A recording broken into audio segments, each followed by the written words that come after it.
Good evening. It's 5:30. We have a pre-meeting to meet the city's newest employees. Welcome to everyone. And we're starting with an introduction from Mr. Cifuentes. Thank you, Madam Mayor, members of council. Tonight is one of those wonderful opportunities that we have, at least on a quarterly basis, where we get to introduce to council and to the community the wonderful employees that do the work here in the city of Cottonwood. I have the honor of officially introducing our new Community Development Director, Sammy Real, as well as the Executive Assistant for Administration, Ashley Cheezick. Sammy Real, we've kind of given the background before. She's been with us a couple months now. She comes to us from Clark County, Nevada. She brings a wealth of experience to the position. She jumped right in on some ordinance amendments and AB 2447 stuff, the design review guidelines. Tonight there's a couple items that are before you that she's pushed forward along with her staff. Staff has been very, very vocal about their happiness for having her here and leading the department and kind of taking the reins and moving them forward. And so she's been a wonderful addition to the organization. And with that, I'll have Miss Sammy stand up. You have words to say. You don't have to, but you're welcome to come up and.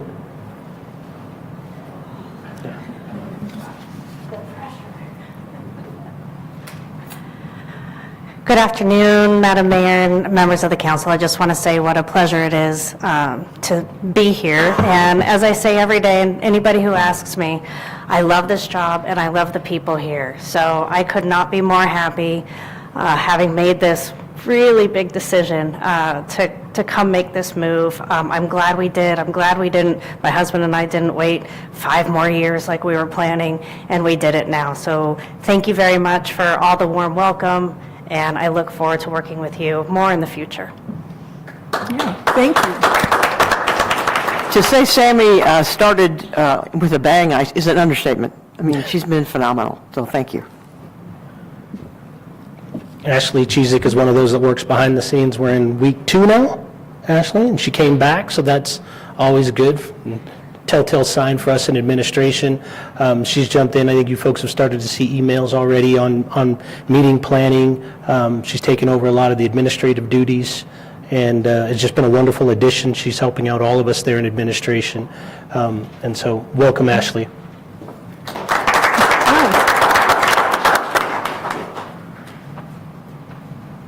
Okay.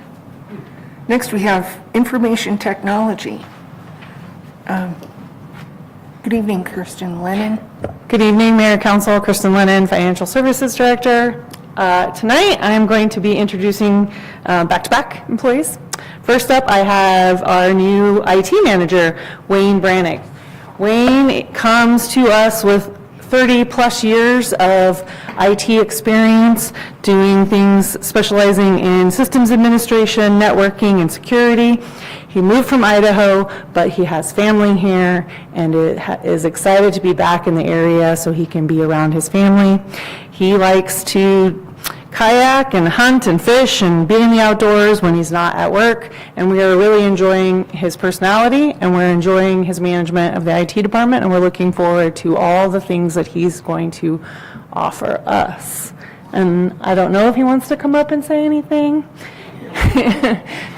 He's okay sitting in the background, very IT-like, right? Kind of, I'll just stay in my spot. And then next up, I have Charisse Fulbright. Charisse is taking over the Accounting Specialist 3 position. Charisse is also very familiar with the Verde Valley. She grew up here in the Verde Valley in Camp Verde.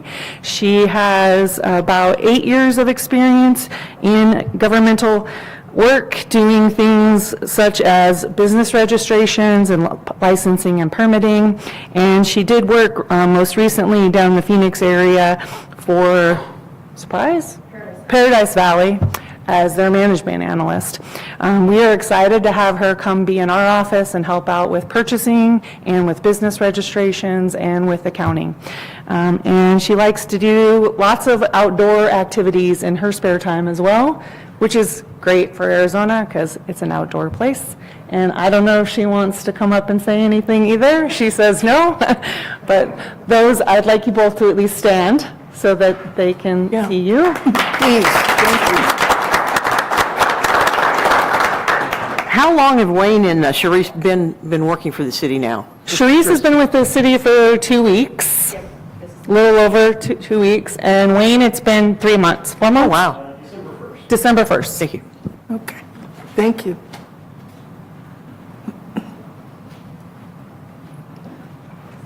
Okay. Next, we have community development.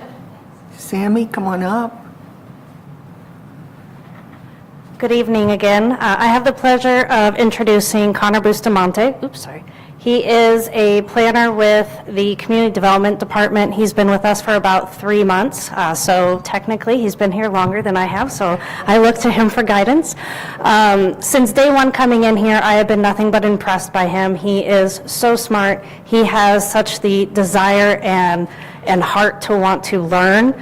He demonstrates that he is more than capable of jumping in and handling tasks that are assigned to him. He yearns for more. He has very high aspirations for what he wants to do within the city of Cottonwood.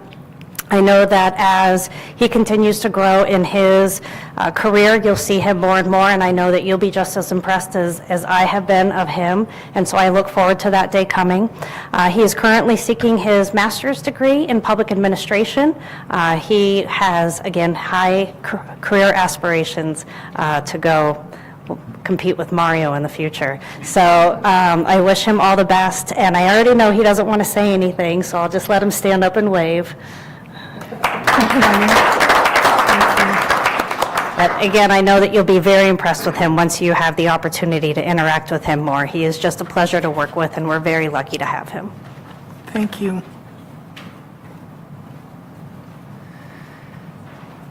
Chief Sontman, you have someone to introduce.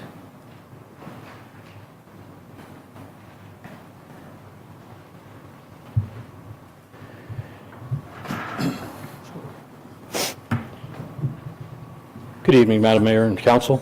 Thank you for this opportunity to come in and introduce two of our newest members.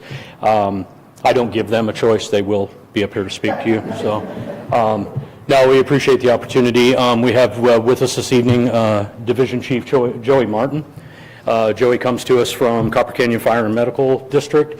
He's also been in the fire service for coming up on 30-plus years, beginning his career very shortly after he was in that place where he was going to graduate from high school and following in his dad's footsteps as a volunteer. And then he spent some time working in the Air Force as a professional firefighter there, and then just continued that evolution all the way through his career to today. And go ahead and let him speak. Additionally, we have Travis Adcock, who is native to the community here, was born and raised, and comes to us with about 10 years of experience, and is an excellent addition to the fire department. Good evening, Madam Mayor and Council. I want to begin with, at 18 years old, I put on a blue shirt with the idea that I was going to serve my country and my community, hopefully forever. Well, some years later, it looked like that plan was coming to an end, and to my luck, it isn't.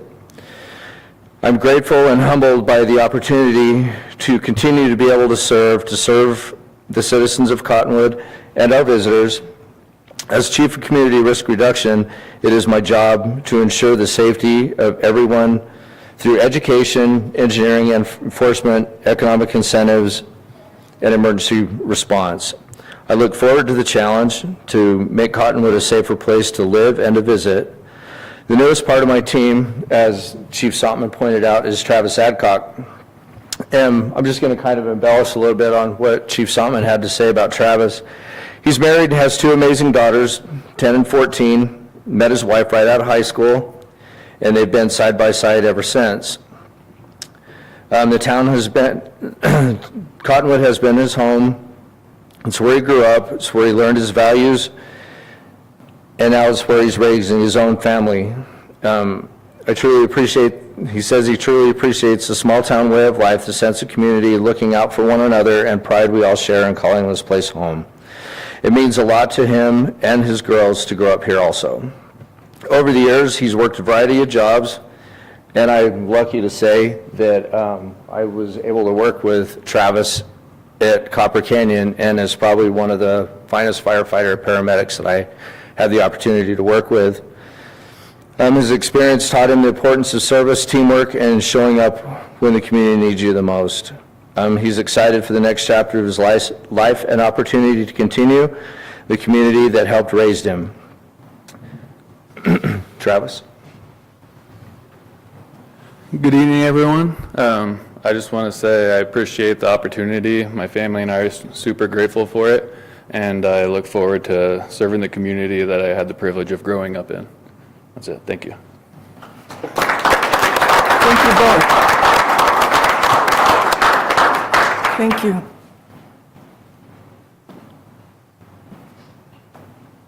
Okay.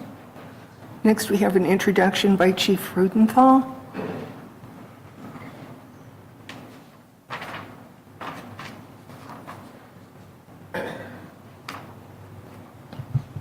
Good evening, Mayor, members of council. I'm Brian Frudenthal, your police chief. Thank you for this opportunity to introduce our staff. I'm extremely proud of our staff, and especially some of the new hires that we've brought on. I'll bring Jim up first. James, you want to come up? So James has been with us just for a couple months. We hired him. He's a part-time employee to assist with our evidence technician.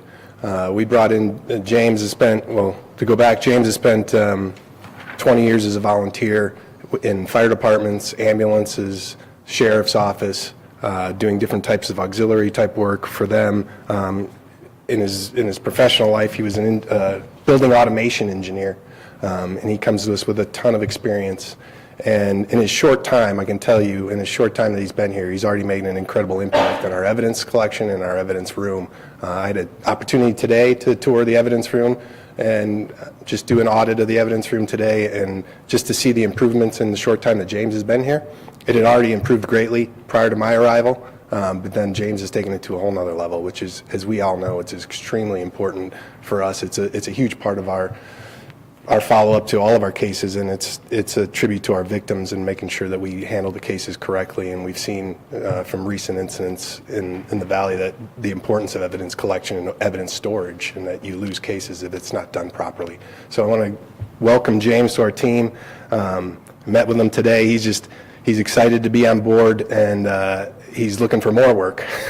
I thought we've been able to keep him pretty busy, and I know we've got a task for him now. It's going to keep him real busy into the future, but I'm confident that James is going to be on top of that and pretty quickly. So we're excited to have him. He came to us from Navajo County after a couple, 2.5 years in their evidence room and working on their evidence and working.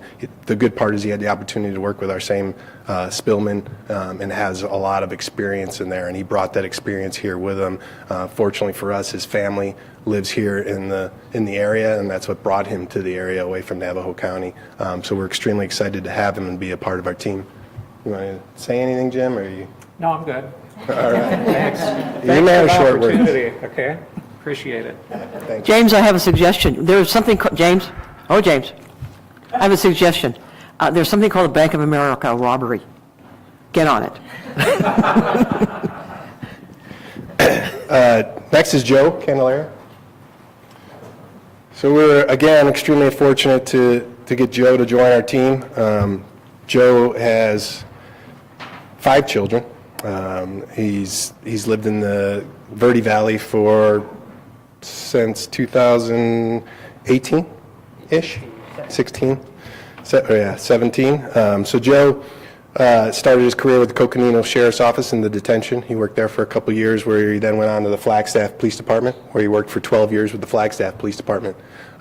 Came down here for a business opportunity, worked in the business world for a couple years, and then realized he missed law enforcement. Went to the Clarkdale Police Department, where he spent 7 years with the Clarkdale Police Department. left the Clarkdale Police Department to work for his wife, and then quickly realized working for the police department's a little easier than working for your wife. But I can't tell you how fortunate we are to have Joe and his experience that he's brought to our team in a short time. Unfortunately for Joe, but as part of our FTO program, he still had to go through field training just like everybody else. But I think he was more of a partner than he was a trainee. And now just recently he got solo qualified, and he's on the streets serving our community in a solo capacity, and is back into the rotation. So we're really excited to have Joe as a part of our team. Want to say anything, Joe? No, sir. All right. Thanks for being here. Thank you. Cheyenne? So Cheyenne, I just said, well, I don't have to say anything, do I? So Cheyenne is a communication specialist. She's one of our dispatchers. We brought Cheyenne in over a year ago, and the reason why we used to bring new employees up here, but we realized quickly that the training is so difficult in communications that we have a high attrition rate due to the difficulties of the training, and it's a very difficult job. So we started waiting until they got off training, so we weren't introducing to people that were short-lived in the police department or within the communication center. She's passed the communications training with flying colors, and she's now solo, and she's been solo for a couple months, since December. She's also a local that was born and raised here, and she's a part of the VAC program, which was really exciting for us. So we were able to bring her in through VAC, an internship, and those are the individuals are seeking career opportunities through high school, and she was successful in participating in that program, and it just shows the benefits of that program and the quality of employees that we're able to get through that program, and it's been an awesome opportunity.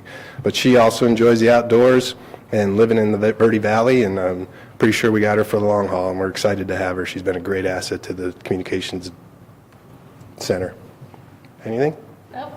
Thank you. Good to meet you. So the fourth one, he's unable to make it tonight, Andres Cervantes. So Andres came to us. He's also born and raised in the Verde Valley in Cottonwood. He's from Cottonwood, which is what we're super excited. Some of our more recent hires have been individuals that have been born and raised and grew up in this community and want to serve this community because of how much they love this community, and Andres is one of those. Andres graduated the academy in December, and while he was in the academy, at the graduation ceremony, he received the Tyler Stewart Award. Tyler Stewart Award is in honor of Tyler Stewart, who was a Flagstaff police officer that attended NARDA and was killed in the line of duty.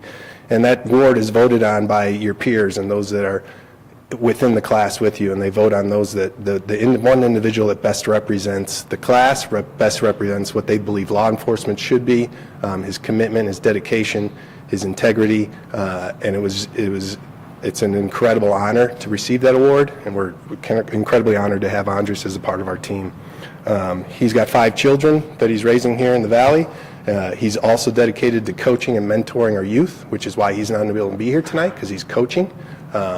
He's really into coaching wrestling, soccer, and whatever it is he can to have that impact that individuals within our police department and fire department actually had on him when he was a kid growing up here in Cottonwood. So he's excited to serve and be a part and continue to be a part of this community, and we're extremely fortunate to have Andres. Thanks. Great. Thank you very much.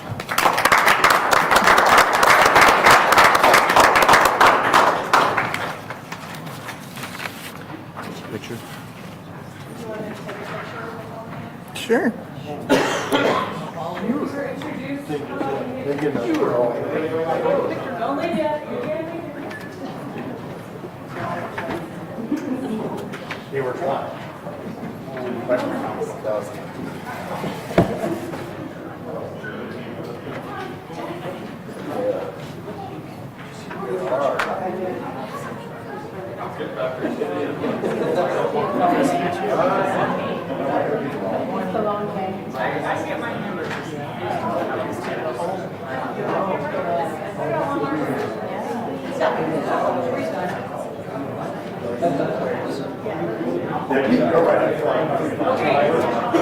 are going to have to squeeze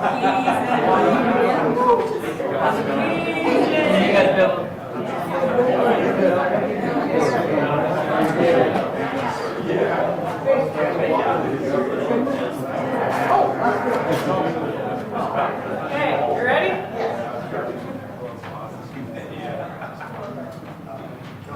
Okay.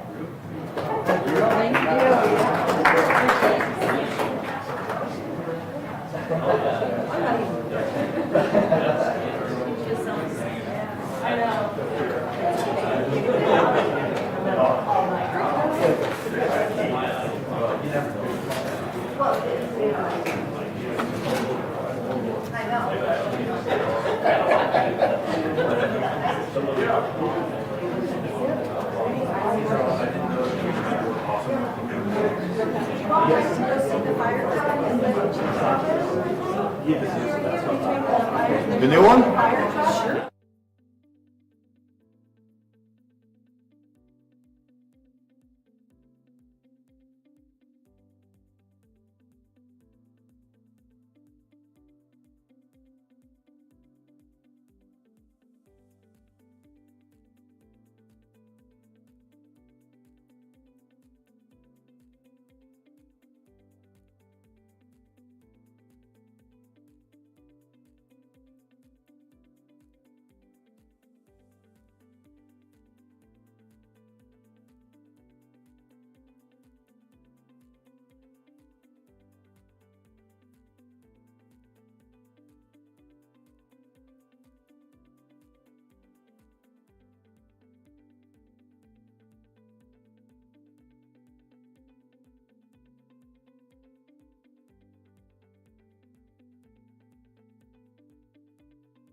The meeting is now called to order. Thank you. Could we have a roll call, please? Councilmember DeWillis. Here. Councilmember Dowell. Here. Councilmember Marks. Present. Councilmember Mosley. Present. Councilmember Weldon. Here. Vice Mayor Coates. Here. And Mayor Shaw. Here. And we have a quorum. Would you all please join us in the pledge?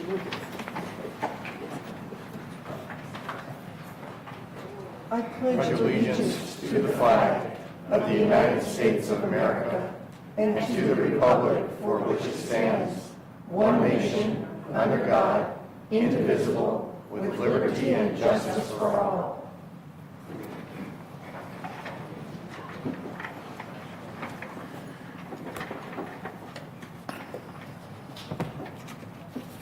Okay, first we have a brief summary of current events by Mayor, City Council, and City Manager.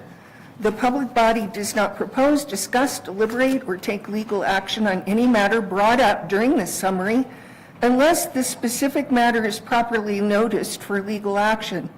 As a reminder, if you wish to speak to the council on a matter which is not listed on the agenda, you must submit a request to speak form to the City Clerk or the City Manager by the end of this brief summary of current events.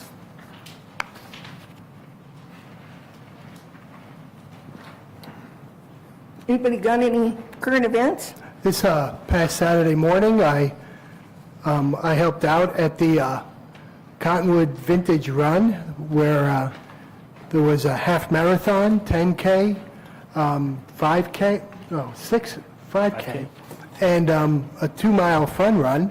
I did the aid station. It was a beautiful day for a run, and had a really good turnout, including our own Chief Freudenthal, who ran the half marathon. So if you've noticed that, the chief has been walking around kind of stiffly with a little bit of a limp, I think that's the story behind it. And our own Mr. Cifuentes also ran the 2-mile fun run. And then later, this past Saturday afternoon, I attended and did a short presentation at a community baby shower sponsored by an organization that provides financial and moral support for families with children who are in the neonatal intensive care unit. The organization is called My Coda Bear. That is kind of an endearing nickname the founder gave to her little child who went through the NICU when she was born. The executive director for the local chapter is Ms. Garrett's mom, and Ms. Garrett from our city clerk's office also helps out. It was really educational, really emotional, heard a couple of really powerful stories. It is a very, very worthwhile organization if you'd like to check into it. Again, it's My Coda, K-O-T-A, Bear. And Ms. Mosley was in attendance also. Okay. Anybody got anything else? I do, Mayor. This last week,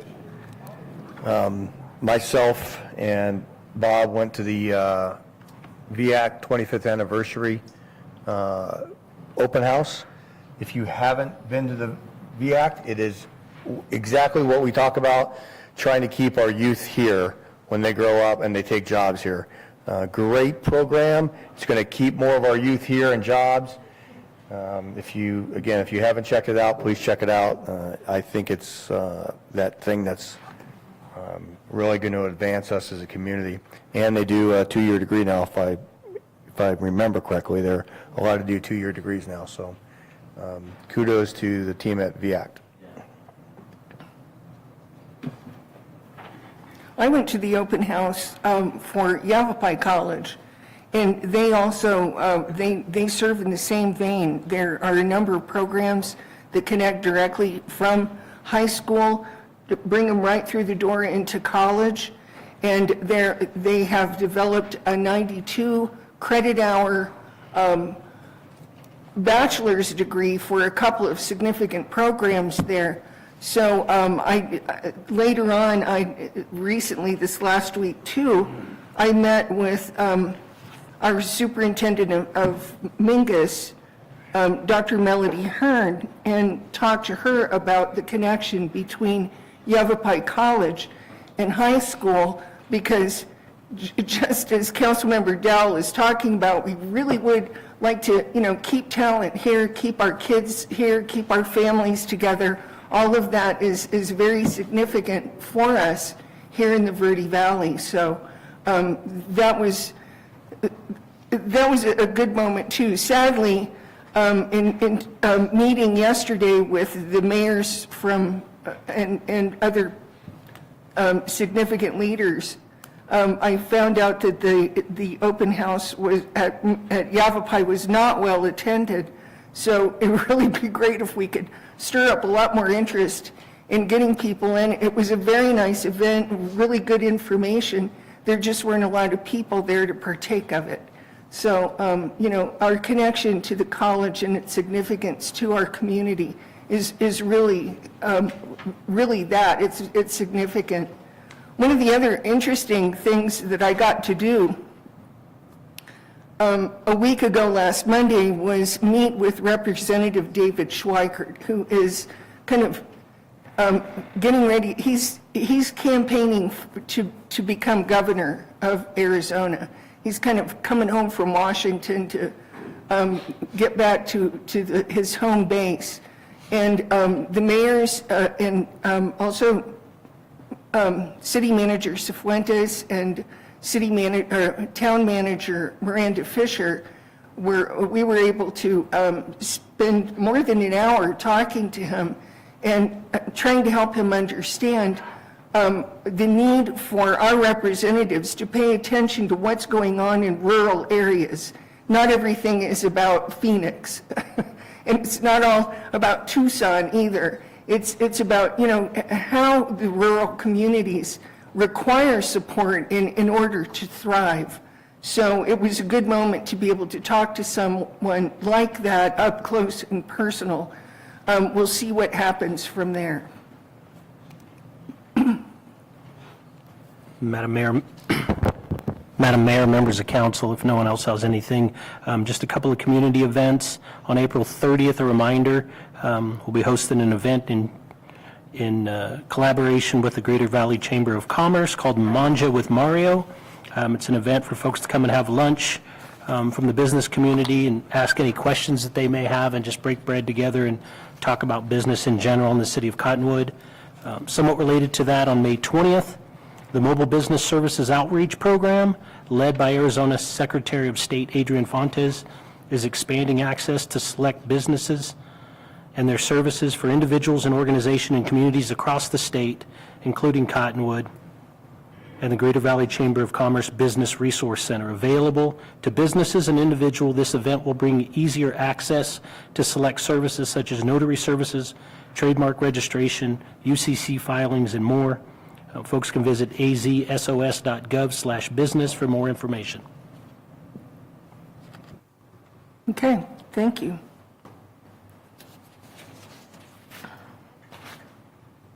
I do want to mention before I move into call to the public that the item under new business, which would be considering ordinance number 775, has been tabled indefinitely.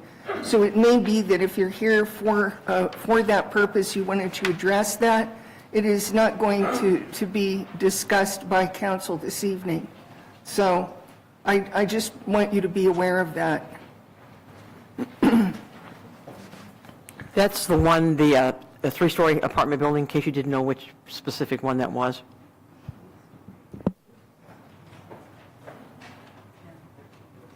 Okay, next is call to the public. The public may address the council on matters directly relating to city business that are not listed on the agenda during the call to the public. by submitting a written request to speak form to the city clerk no later than the conclusion of the information reports updates portion of the agenda. There is a 3-minute time frame per speaker, and all comments shall be addressed to the council as a whole and not to any member thereof, staff, or audience. The mayor may direct a speaker to stop speaking and leave the podium or adjourn the meeting if anyone becomes disorderly or uncivil, makes personal attacks against any person or persons, or if the mayor determines that the speaker is speaking about items that are outside the city's legal authority to act.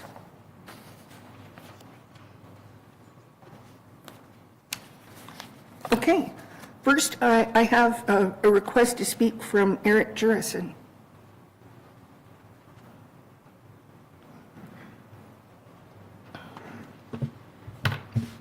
Good evening, Mayor and Council. I saw my yellow slips come, so I'm going to shorten up my presentation as quickly as I can. My name's Eric Jurison. I own the Haunted Group, me with my partners. Yesterday, I read an article about the Main Street, I think you guys call it the Main Street Master Plan, and that we hired the Norris Group, or hiring the Norris Group for $209,000. I called Maynard and asked if anyone on his team had been informed about this, because no one at the Haunted Group knew about it. We're bad, we didn't look at agenda, so on and so forth. I would hope maybe in the future the city might take another look at the success we've had in the past with the public-private partnership we've been working on for the last 20 years. We kind of went south with the last councils or whatever, and it became more of just us against them, but I think we should work with the business owners if we're talking about Old Town Cottonwood instead of just hiring a firm that we know nothing about. I read that, there's a scope of proposal that we want to pay them the $207,000. I'd like to address some of the things on that list, what you're asking them to do for us, and just give you a quick thought of what maybe this business owner would like to see. Community engagement, that's what I was just talking about. It'd be great if we were reached out to individually as the people in that district. Option for creating a gathering space at Main and Pima. I've always had the dream of knocking down City Hall and the planning and zoning former buildings and replace them with grass on the street to give us kind of a square for events on Main Street so we don't have to close Main Street, put parking in the rear and pave it. Parking management, electric vehicle parking options is one. That's creating parking places in the new areas, and electric vehicles, we can do that back there.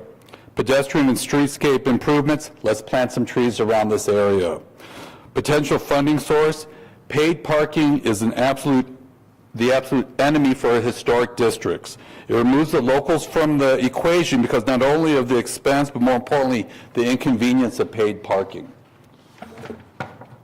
Left turns from Willard on Main before we start putting in a bunch of other things. There's nothing wrong with a couple of good old-fashioned stop signs to see what that does before we decide to change it. But how Main Street is currently working, it's not bad all of the time before we go to extremes.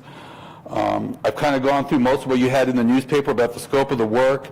If we work together with just the people here in the community, we might be able to save that $200,000 if it's not too late. Thank you very much. Thank you. Next is Mike Wise.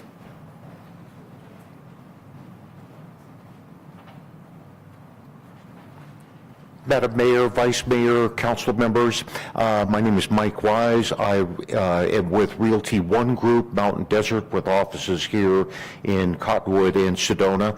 I am here to speak on behalf of the owners of the Westcott Funeral Home, and I know you had indicated, Mayor, that this was not going to be discussed, but I did want to pass on the sentiments of the sellers, and that is that they would like to see this rezoned as per the public vote from R1 to R3 to allow multifamily. And they're very much in favor of that, whether it's with this buyer or another buyer. They would like to see that, believe that it's in the best good of themselves and the community. Thank you. Thank you. Rebecca Drake.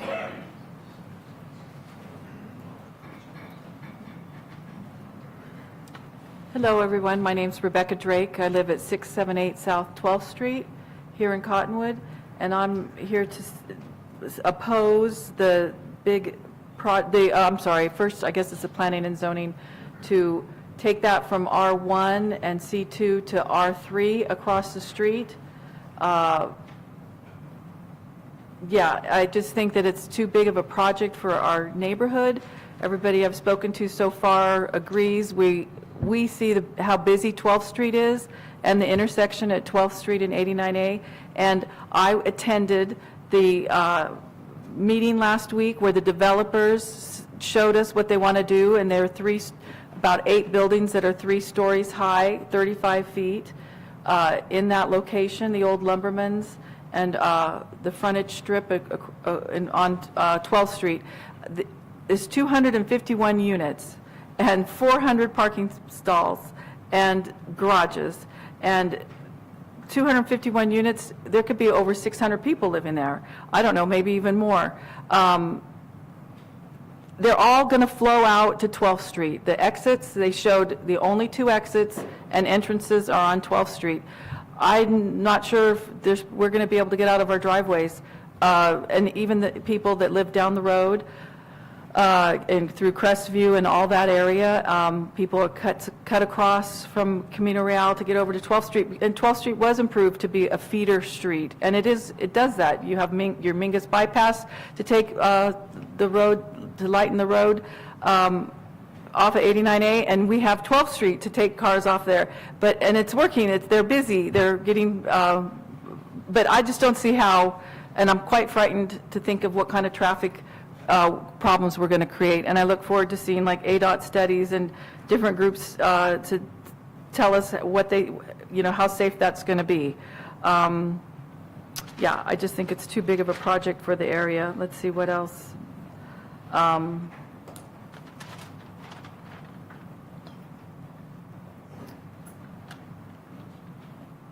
Well, that's okay. I don't have to use all my time. Thank you. Thank you.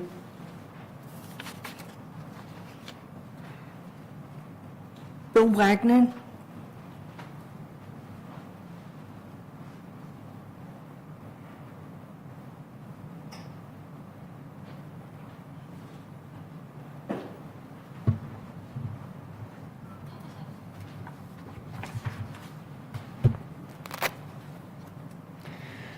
My name is Bill Wagnon. I'm a Cottonwood resident for over 19 years. I wanted to speak to you about the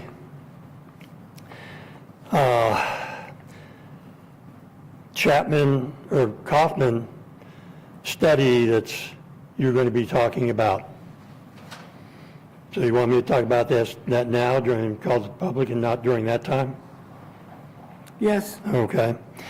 In 2025, we had about 58,000 touch-and-go operations. That means there were over 29,000 training flights taking off over residents' homes. On page 10, the report recommends against increasing the published traffic pattern from 800 feet to 1,000 feet, citing concerns about increased overflights. However, their own analysis on page 2 shows that most training aircraft are already flying crosswind between approximately 940 feet and 1,190 feet AGL. So in practice, we are already operating at a 1,000-foot traffic pattern. If aircraft are already flying near 1,000 feet AGL, formally raising the traffic pattern for a simple reduction in noise intensity for everyone under the other legs of the traffic pattern without creating impacts. Publishing a 1,000-foot traffic pattern would not materially change where aircraft are flying now or the intensity of the noise. It would simply align the published traffic pattern with our actual operations in the FAA standard guidance. The question is, if pilots are already flying these high altitudes, how would formalizing that create any additional impact? And my last item is, On page 11, the recommendation to encourage early turnouts between 500 and 800 feet AGL raises serious concerns. We already know from experience that those turns below 700 feet, training aircraft turn directly over on the greens and pine shadows at the lowest and most intense noise levels. That is why we changed the traffic pattern from 500 feet to the current 800 feet. Suggesting early turns risks undoing that solution. Please have Kopp and Associates consider these suggestions, particularly the early turn recommendations, due to the known safety and neighborhood impacts. Thank you. Thank you.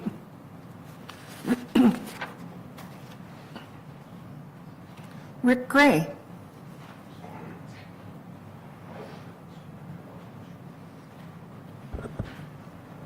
Good evening, Mayor and Council. My name is Rick Gray. I'm the Vice President at Northern Arizona. I serve as the Service Area Administrator here in the Verde Valley. And I'd like to just come to you guys and talk about the April Donor Life Month. And so I'll read to you kind of what we do here at NAH. So when we help our partners in Donor Network of Arizona to educate our communities about the value of organ and eye tissue donations, we know that there are about 100,000 people in the United States on a donor list who are waiting for any kind of organs mentioned above.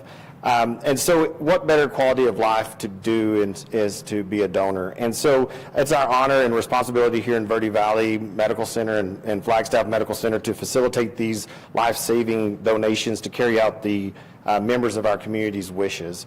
In 2025, we supported 12 donors at our 2 hospitals, and they donated 36 organs, 16 ocular donations, and 22 tissue donations. And so, as you can imagine, it's an incredible emotional event when donations are made because it creates a life for someone else. And we would love to share a little bit of what it looks like at NAH. So what we do, as you can imagine, is very emotional. It's a very hard decision for the family members to do this. But what we do is we have a donor walk, is what we call it, an honor walk. And what we do is any colleague that's available in the hospital will line up against the hallway as the donor is coming down the hallway to surgery, and the family members follow them. And so as you are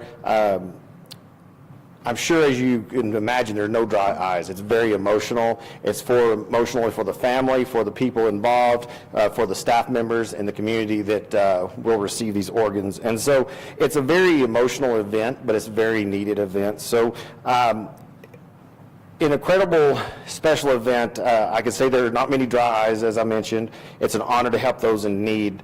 As our nation wait list is more than 100,000 people, as I mentioned, there are not enough organ and tissue donations in the United States. In Arizona, we have a wait list of 2,000 people. And so that's why we spend time in April to encourage our community to consider donating and reaching out to the Donor Network of Arizona for information and discuss with your family so they understand your decision. Thank you. Thank you.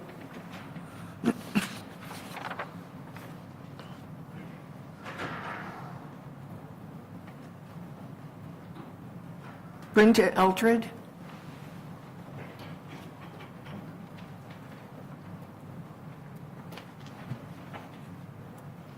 Hello, everyone, council and mayor, fellow neighbors. I'm Brenda Eldred. I live at 830 South 12th Street in the Verde Palisades area.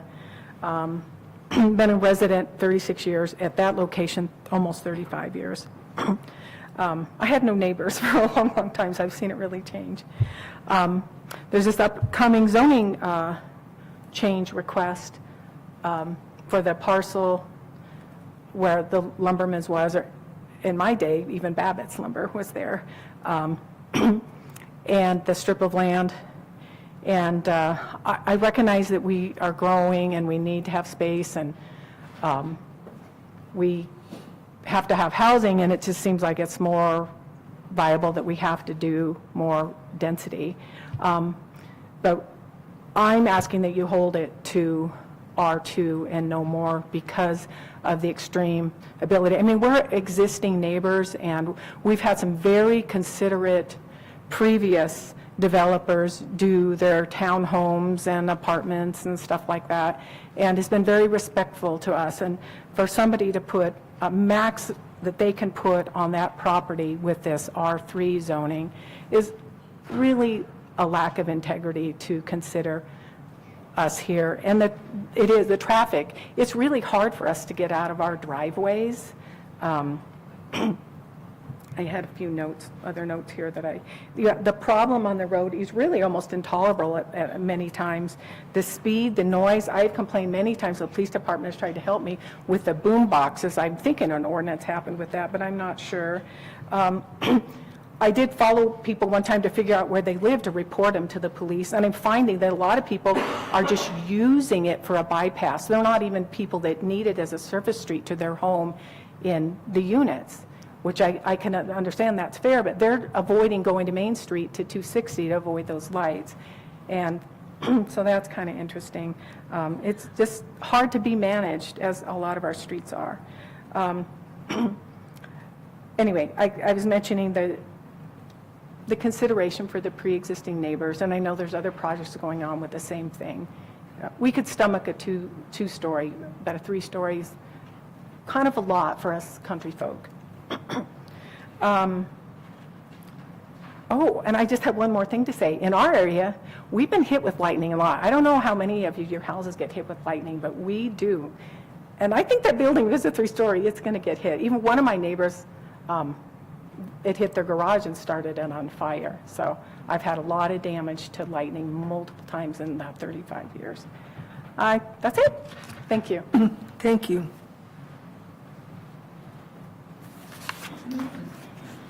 Heather White.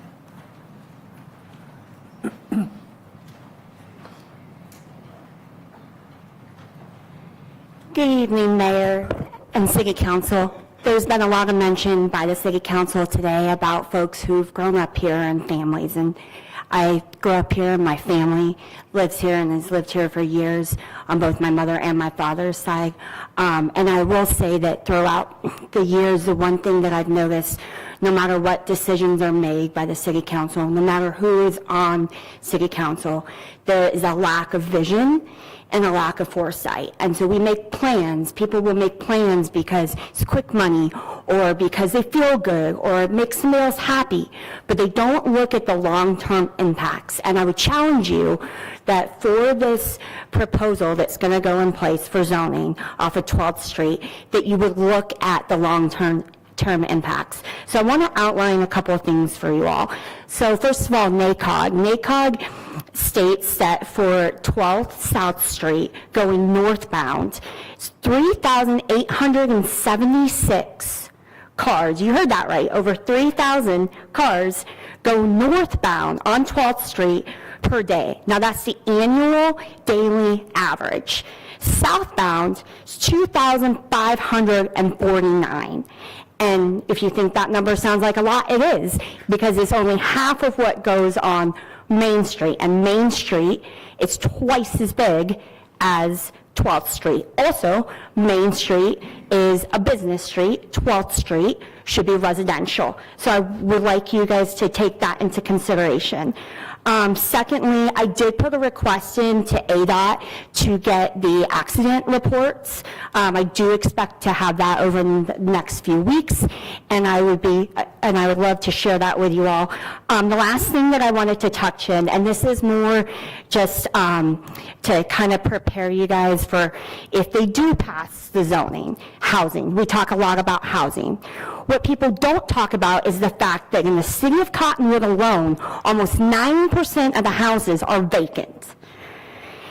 In addition to that, only 50% of our population represent labor force. So it got mentioned why a lot of people weren't at Yavapai College for the opening, for the open house is probably because we only have 50% for our labor pool. We also have almost 40% are over the age of 65, which all of that is fine, But I think we need to focus on other things to make more affordable housing than just building a bunch of houses when we already have almost 9% in the city alone of vacant houses. We need to focus on bringing more families here. We need to focus on having better jobs. So just something to think about for the upcoming votes. Thank you. Thank you.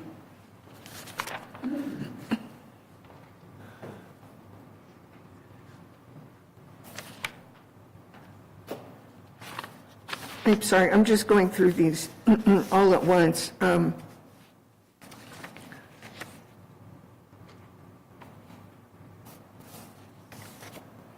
know that some of these are agenda items.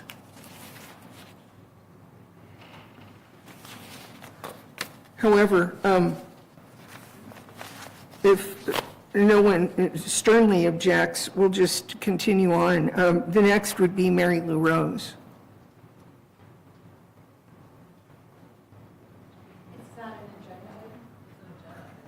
It may be. Yes, I'm going to call a point of order. It is an agenda item, and I believe we should wait. Is that correct, Attorney? I think the practice is ordinarily, if you do have a matter that the public wanted to speak on and it's on the agenda, that you take it in turn. After you act on the consent agenda, then you would have an opportunity for those folks to speak on that next. So I think that's the way your city code reads, and so I think correct. Probably would be a better strategy. Just go ahead and wait on those folks that have matters that are on the You can agenda. wait for the agenda, Mary Lou. Yes.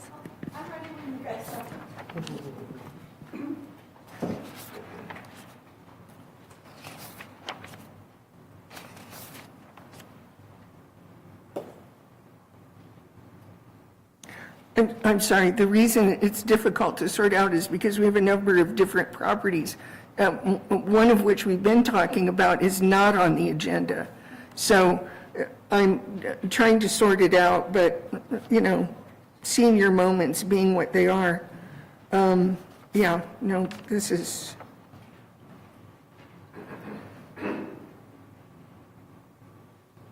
Okay. All right, and then my apologies to you, Mr. Wagner. You know, if additional comment is required, I'll extend that opportunity. I appreciate that. Okay. Madam Mayor, maybe the best approach would be if once we conclude the public comment, we can go straight into the consent agenda. You can take those comments right at the front end of the consent agenda and then take action on the consent agenda if you wanted to.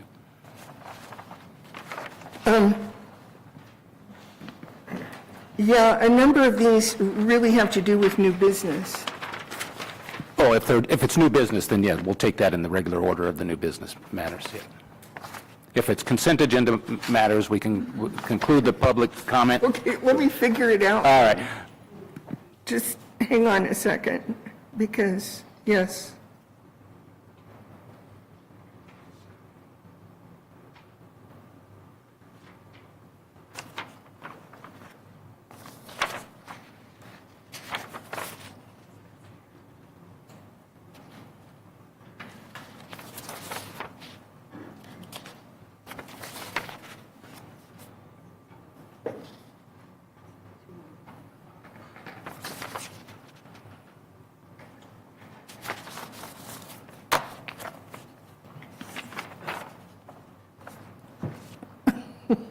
Okay, Mrs. Rose, would you like to, you will be next after we conclude going through the consent agenda, okay?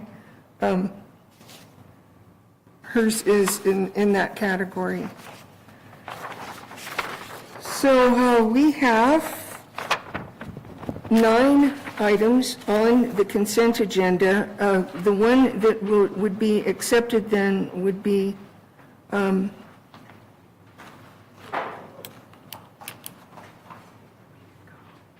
This is the new business.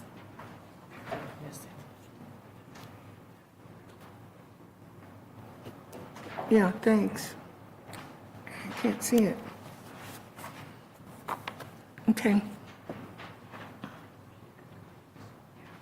So it is number 5 that will bring back for comment, unless there's anything else. Does she want to hold? No, she just wants to address it. How do you want to consider that? Address which? Number 5. Number 5. On the consent agenda? Uh-huh. Okay. So I'd make a motion to approve consent agenda items 1, 2, 3, 4, 6, 7, 8, and 9, and pull 5 for public comment. Second. All in favor? Aye. Okay. So that's you, Mrs. Rose. You would like to come up and address this? I have 5 on the new business agenda, which is review and discussion of the confidential training. Oh. So that's on, so that's on new business then. Okay. Oh, I'm sorry. Okay, so, yes, I'll ask you to wait on that. We'll get to it. I apologize for my So confusion. I'll make a second motion to approve consent agenda item number 5. Second. All in favor? Aye. Aye.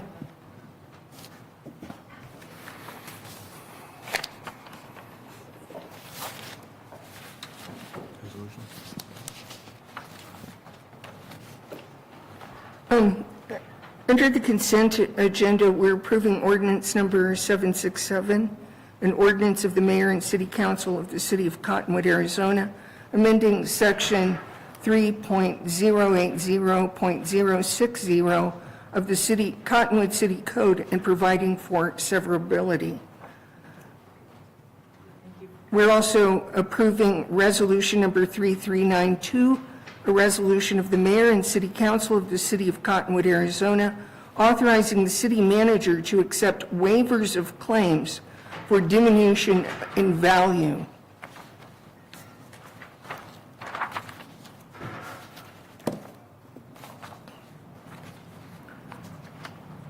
Okay, now we're going to move into new business. On the consent agenda as well as on the meeting agenda. No, excuse me, not the consent agenda, I'm on the call to the public. And then later on, I wanted to speak, but that one's gone. But you should have something there with my name. Okay, yeah, I'm not having people speak twice. So I guess that's my confusion. I'm not sure about that.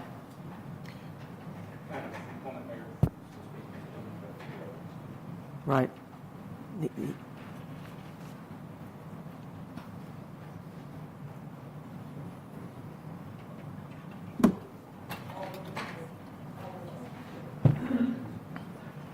What's his name? Bob Rothrock. He's on the Planning and Zoning Commission. So he's got new business He's number got- 3, but that one's gone. Is there another one?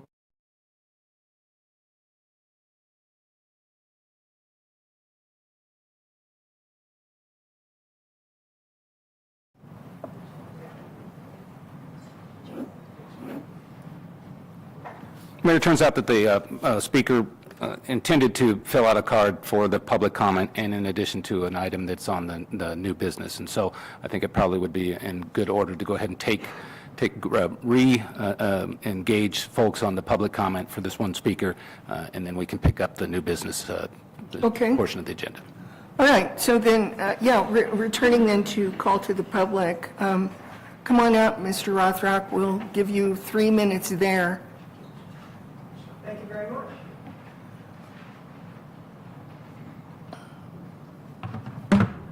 Madam Mayor, members of the council, I want to talk about traffic.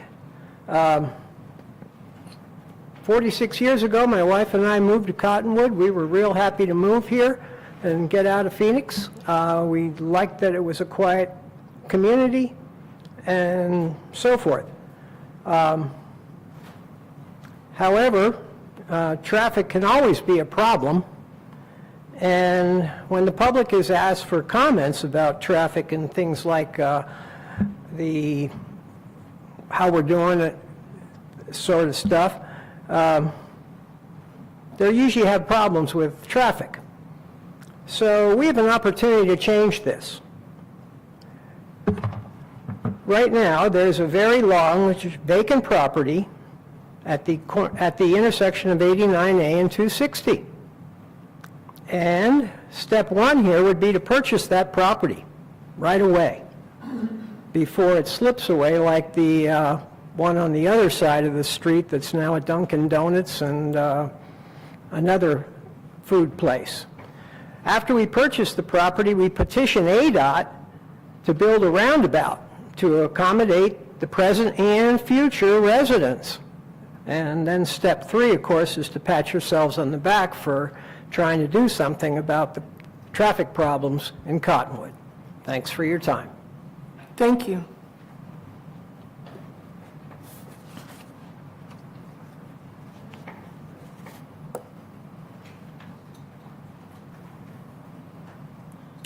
Okay, where we're returning to at this point, I will once again close call to the public.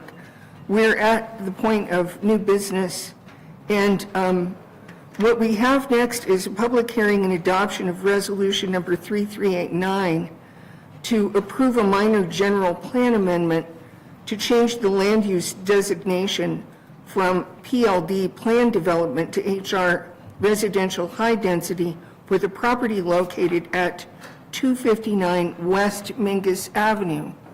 Good evening, Ms. Hayden. Thank you, Mayor Shaw, Council. I'm Tina Hayden with Community Development, presenting on that general plan amendment and a zoning ordinance concurrently, both items 1 and 2. The request tonight, applicant is requesting a general plan amendment from Plan Development, PLD, to Residential High Density, HR. They're also requesting a zone change from R1 Single Family Residential to R3 Multifamily Residential Zoning District. We ask that you consider the applicant's letter of intent as staff reports, and that this is a public hearing process. With that being said, prior to the Planning and Zoning Commission meeting and during the Commission's call to the public, we have heard from many members of the public citing concerns about traffic, density, and noise and trespassing. And I have another slide that I'll comment more on that regarding access. Here is our vicinity map for you with some details. First, I'll have you note the north arrow here. Also have you note the roundabout over at Willard and Mingus, so you have a clear idea of where this property is. Here is our project site. You will note that it is currently zoned R1. To the north, south, and east, it's also zoned R1. And then to the west, there is planned area development zoning with multifamily residential. That's the Highland Senior Apartments there. The subject site is approximately 1.14 acres. The proposed HR high-density residential land use designation would allow for uses consistent with the surrounding area, mainly looking at that PAD with multifamily residential.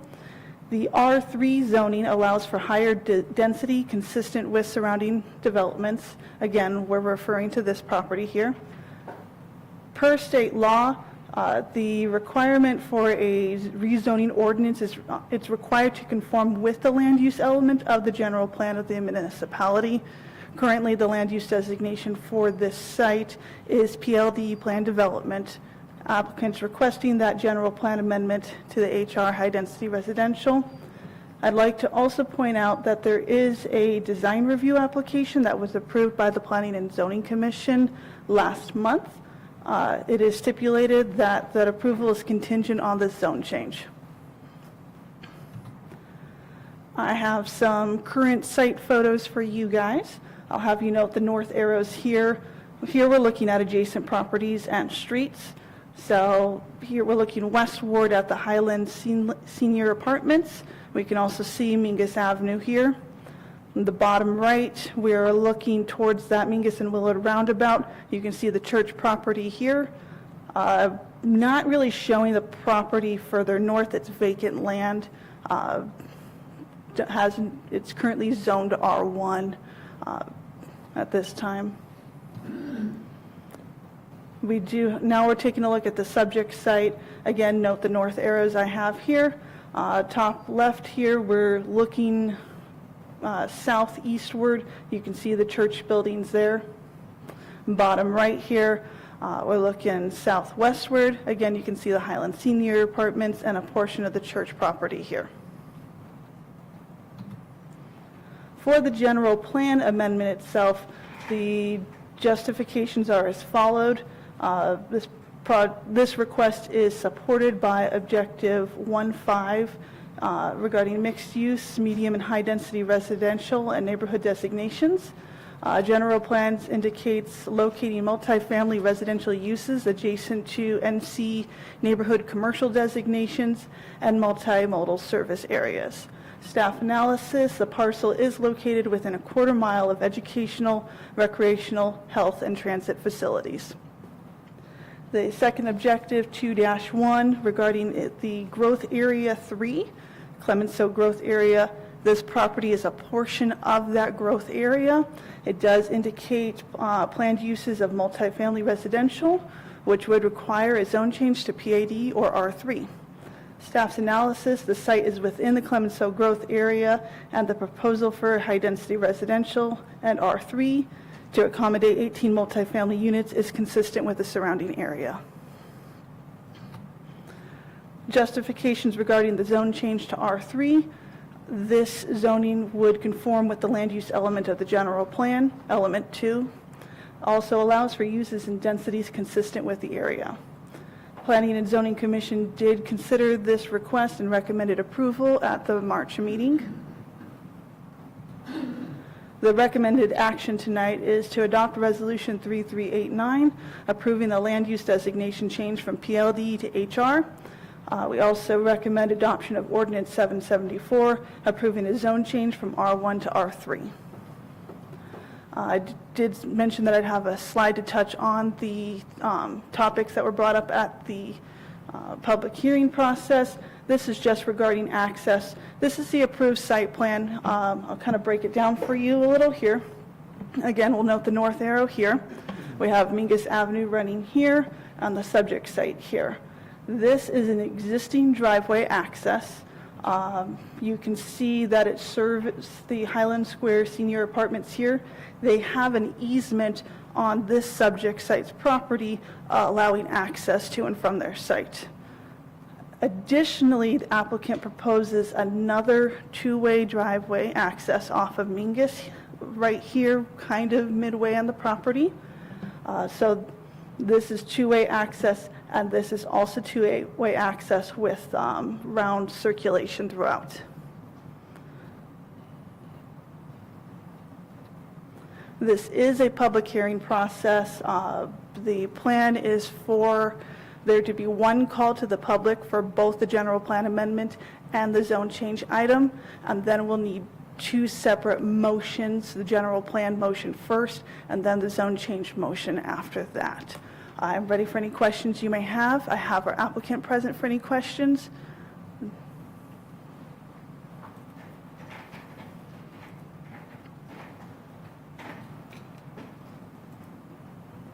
Well, can you go back one slide? This doesn't directly apply to this site, but the parcel across the street. Clemenceau Townsite LLC, I assume they're the current owners? That's my understanding. Okay. And there are no plans in process for that, as far as you know? Thank you for that question, Councilmember Marks. There are no formal applications to go to the Planning and Zoning Commission for approvals. I will say that we, during the code review process, we have some people who are looking into this project. That's a very preliminary part. Okay, thank you.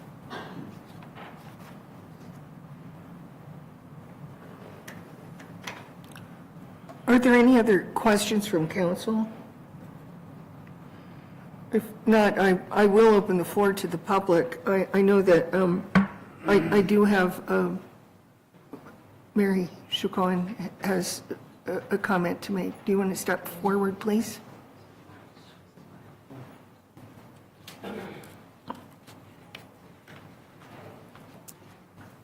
Mayor and council members, I am Mary Chacon. I'm the executive director of the Verde Valley Community Development Organization, and I'm here tonight to speak in favor of the general plan change and the zone change for this 18-unit complex. I think it's an exciting opportunity. It fits in the infill of your general plan and the request for housing within the Cottonwood community area. What we're working for is income-aligned housing. We need to be focusing on housing that meets the income range of the people that live and work in our community. This project's exciting in that it's walkable to health and restaurants and the post office and transportation. We are always talking about the need for housing, particularly for healthcare workers that come here and cannot find a place to live, and it's within 2 or 3 blocks of, the hospital and the doctor's offices and things like that.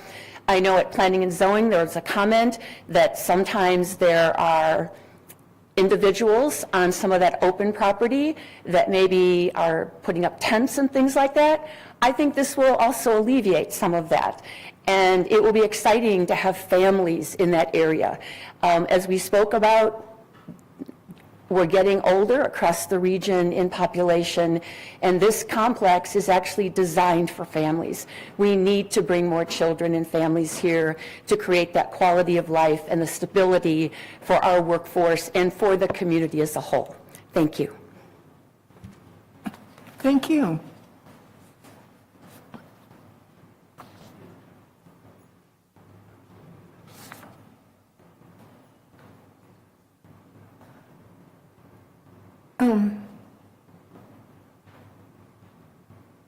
Yeah, I'm just trying to, yes, so the other person who's interested in speaking is Oliver, I'm sorry I don't have my glasses, Denirin?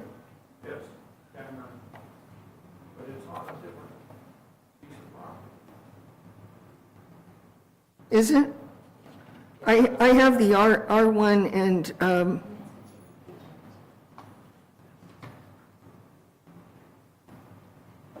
oh, I see, okay. So when is it going to be on there? Well, it's not this evening. We are not discussing that, that particular property this evening. That was the intention of my announcement. So you already have somebody speaking on behalf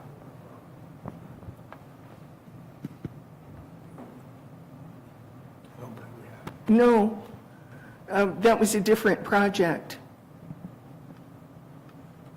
In either case, Mayor, that item is, as you announced previously, that item has been tabled indefinitely, so there is no date certain for that item to arrive back. So there, if it does move forward, it would be required to be renoticed, newspaper notice and publication. So the public will have an opportunity to speak on that if it does come back.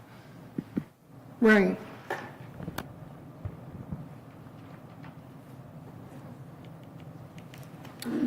And it looks like that's all I have. If, once again, just to be clear once again, if you were intending to address council about the Westcott site, we're not discussing that one this evening. We're talking about a different property also on Mengus Avenue.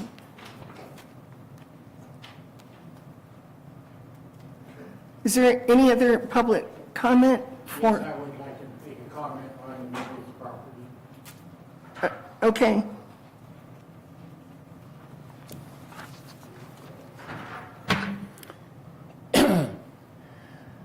Thank you for allowing me to speak, Mayor, council members.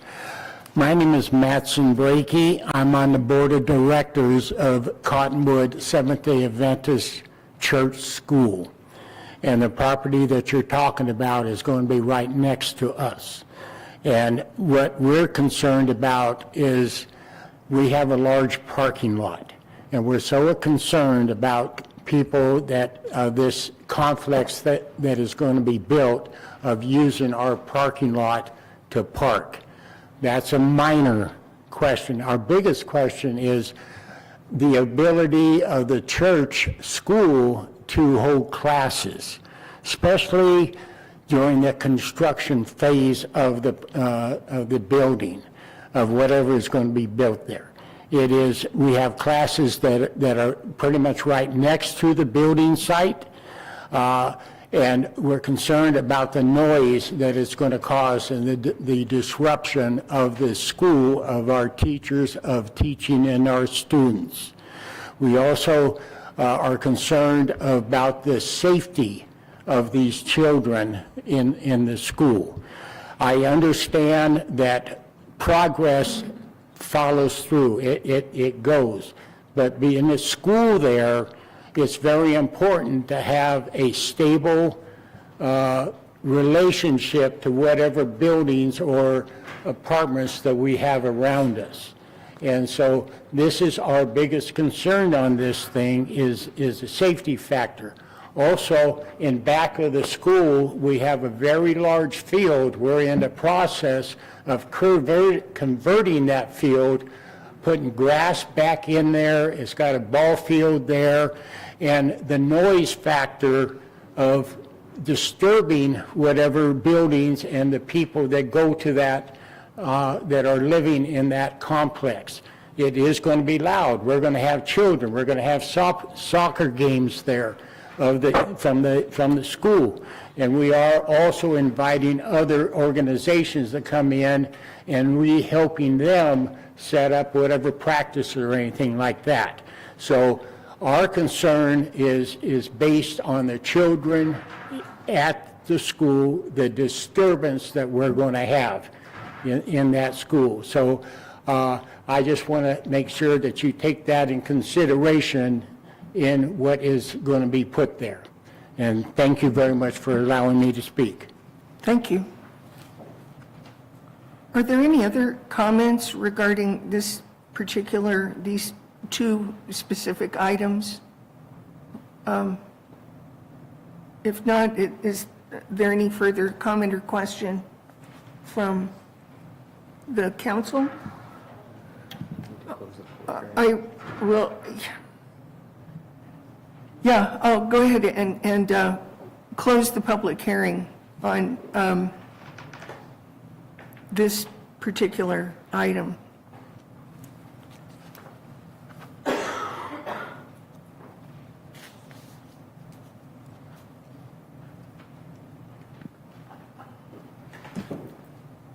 I move to adopt resolution number 3389. Second. Could we do a roll call, please? Councilmember DeWillis. Yes. Councilmember Dowell. Yes. Councilmember Marks. Yes. Councilmember Mosley. Yes. Councilmember Wilden. Yes. Vice Mayor Coates. Yes. And Mayor Shaw. Yes. And that motion carries. I move to approve ordinance number 774. Second.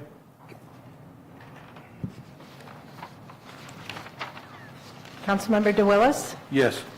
Councilmember Dowell. Yes. Councilmember Marks. Yes. Councilmember Mosley. Yes. Councilmember Wilden. Yes. Vice Mayor Coates. Yes. And Mayor Shaw. Yes. And that motion carries. Thank you.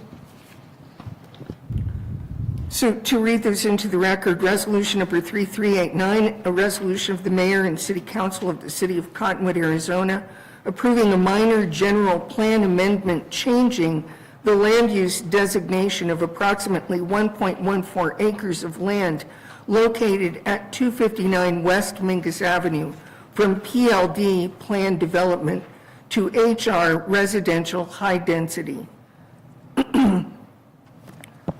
Ordinance number 774, an ordinance of the mayor and city council of the city of Cottonwood, Arizona, amending the zoning map of the city of Cottonwood for approximately 1.14 acres of land known as APN 406-32-022W to change certain district boundaries and classifications thereof from the present zoning classification of R1 single-family residential to R3 multiple-family residential.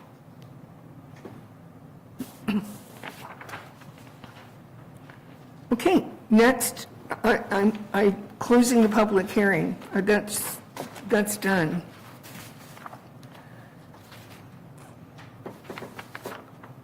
So we will move on to interviews of the Airport Commission applicants, of whom we have two.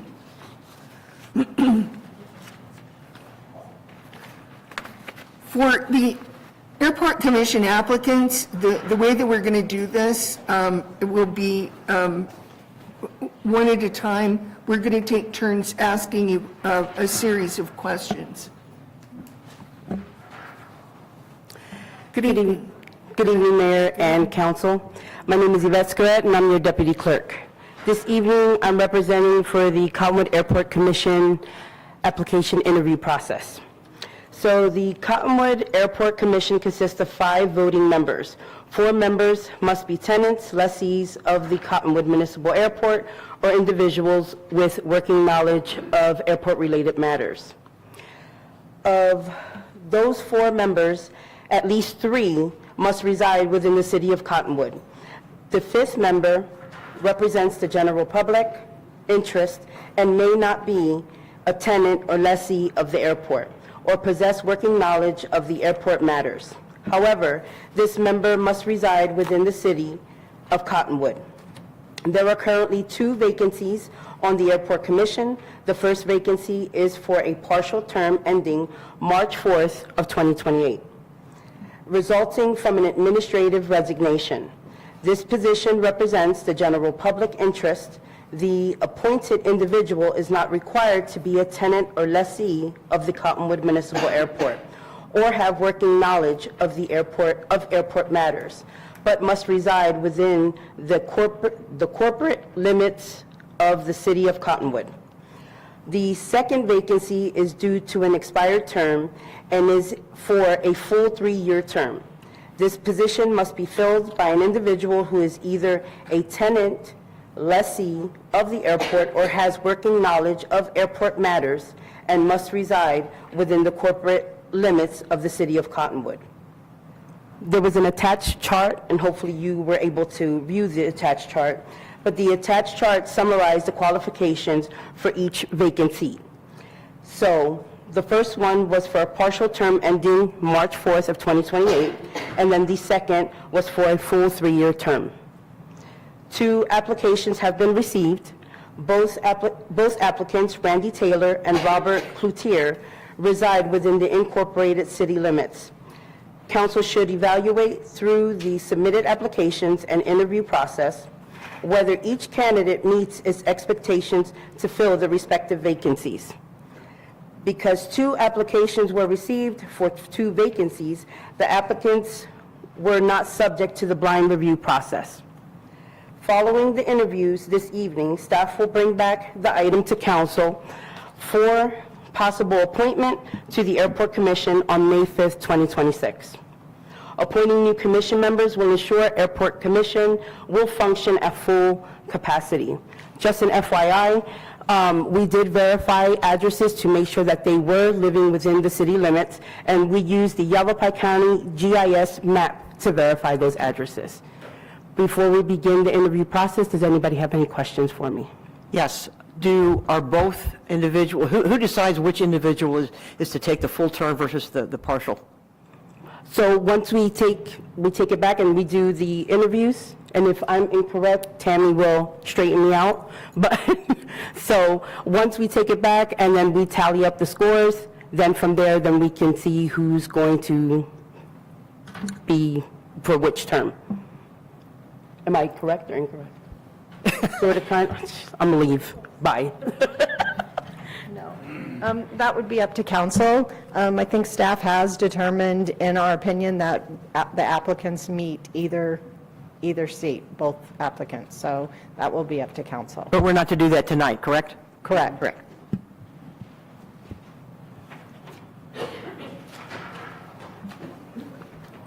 Any other questions? Will the interviewers be separated? Yes.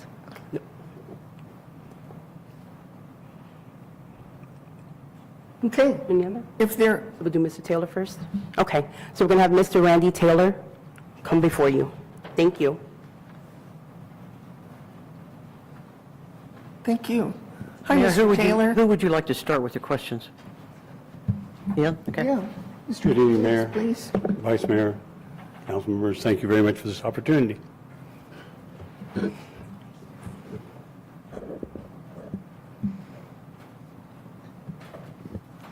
All right, Mr. Taylor, I guess I'm first. Please tell us how you would assist the commission in furthering the city's strategic plan to have the airport be an economic driver for the city. Great question. I wasn't prepared for it. But I can tell you this, I read over the duties and the job descriptions, and those that resonated most with me were the fact that you're looking for a harmonious use of the lands and harmonious use of the air traffic control. And I believe that I have the experience to help with that. I am a pilot, just under 500 hours as a pilot, single engine, high performance. And I believe I have the knowledge and the lingo to talk the language of airports. So as far as helping with the strategic plan of the city, I think the whole idea is to be harmonious with the residents and with building expanding the industry part of the town to help support the community. Thank you. Second question, what expertise would you bring to the commission to assist the commission in providing advice and recommendations on airport-related matters to this council? Well, as I mentioned, I am a pilot. I have experience as a pilot. I also have experience in doing research, and I have experience in government, way too much experience in government, to include 48 years, 47 and a half years in law enforcement. So I believe I can articulate issues, critically think through the problems, and provide the commission input through my research. Thank you. Okay, Mr. Taylor, the next question. Turn my speaker on. Based on your understanding of the current airport commission, what does the commission do well and what can be improved upon? I wasn't expecting these questions. That's a really good question, and I have to be completely transparent. Somebody who I greatly respect on your council requested or asked me to apply for this position, and that's when I really started looking at the issues of the airport. And so it seems to me like there are tremendous amount of issues right now. The airport is obviously it's part of Clarkdale's council meetings, it's part of your council meetings, it's taken up an awful lot of time. And I believe that the Airport Commission has navigated many of those issues fairly well. I know that at one point, maybe 8 years ago, I met with an airport manager who didn't even have any experience as a pilot, and he was making some really, off-the-wall thoughts about how traffic should be controlled. And I think that that's one of the things the Commission has done a very good job in, is keeping everything very logical and address those issues with the people that are most causing those issues. So to me, I think that's probably the best thing that they've done. And, my hat's off to them for that. And was there a second part? Was it, what have they done poorly? What can be improved upon? Well, I think that's a never-ending challenge. Never-ending challenge of of handling the air traffic control. And I think that can be improved upon. I don't have an answer right now, but I would hope through the research I could provide some input, some valuable input. Thank you. Chief Taylor, what do you see as the greatest value, it doesn't have to be a single thing, of having an airport in Cottonwood? Oh, my. Well, I think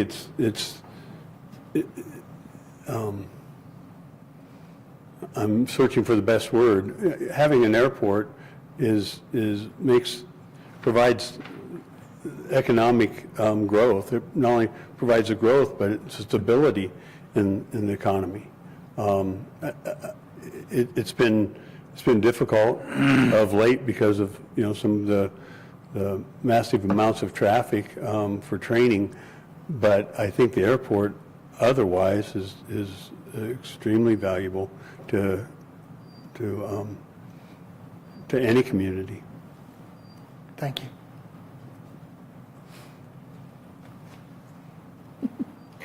Thanks a lot, Mr. Taylor. That's it. We're done. Oh, okay, all right. I have your whole book. Well, Want to ask me a question? you feel free to jump right in and tell us anything that you want to, but we really appreciate all of the information that was included in your application. We've had the opportunity to go through that, and this interview process is blessedly brief. Thank you, Madam Mayor. And I got to say, though, when I downloaded your commission notes and everything, there's a lot of work here. You guys have gone through a lot of work, and I'd be excited to be a part of it. Thank you. Great. Thank you.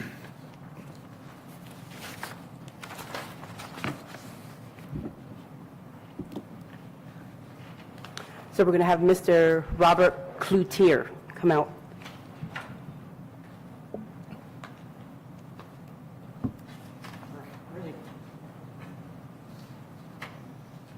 He's been sequestered. And then walk in here any other answers. Oh. That would be cheating. God, I had my ears up to the door. All right. Thank you for being with us this evening, Mr. Cloutier. The first question that we have for you is, please tell us how you would assist the commission in furthering the city's strategic plan to have the airport be an economic driver for the city. I've had multiple distinct careers. Naval officer, worked for defense, and then university professor. In each of those, I've had the opportunity to do things that a lot of people don't. As a university professor, I had to write grants. I had to fund my students. So I understand grant writing. I understand how to get money. There's a lot of things that I believe we could do for the airport to actually make it an economic center. We could consider a restaurant in there. We could consider shopping in there.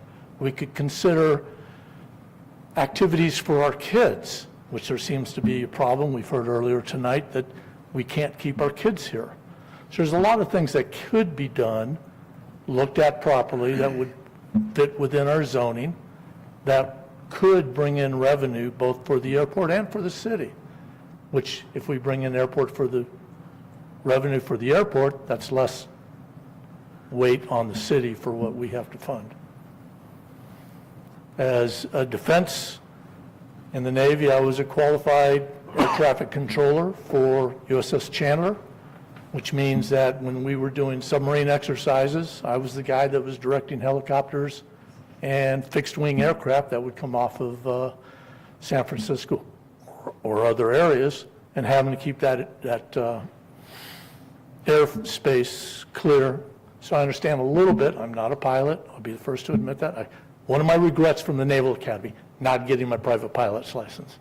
But I understand what it takes in airspace to keep things clear and safe, and that fits in my background also.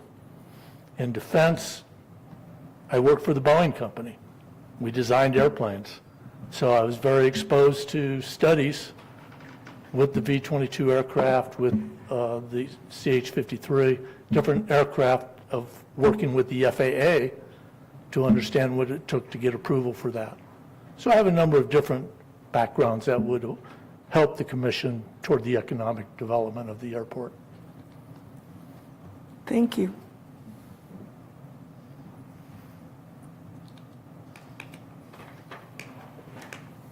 Sorry, I was daydreaming about you getting us CH-53 rides out of the airport, but I guess another day. I helped design the avionics on both of those, never got to ride either of them.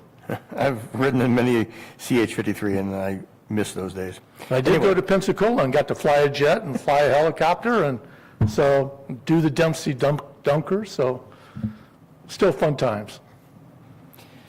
All right, sir. Next question. What expertise would you bring to the commission to assist the commission providing advice and recommendations on airport-related matters to this council?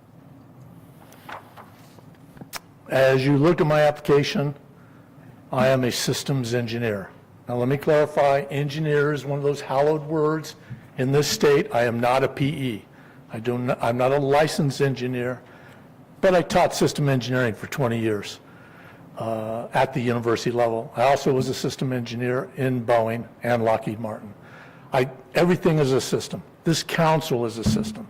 Certainly the airport is a system.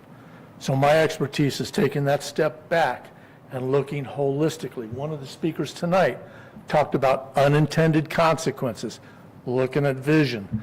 That's what system engineering does. We also worry about risk. There's always risk in the decisions you make. And so that's just implanted in my brain through 40 years of adult life that I think would be of great value to the commission, looking at the entire tasking for that commission. Thank you.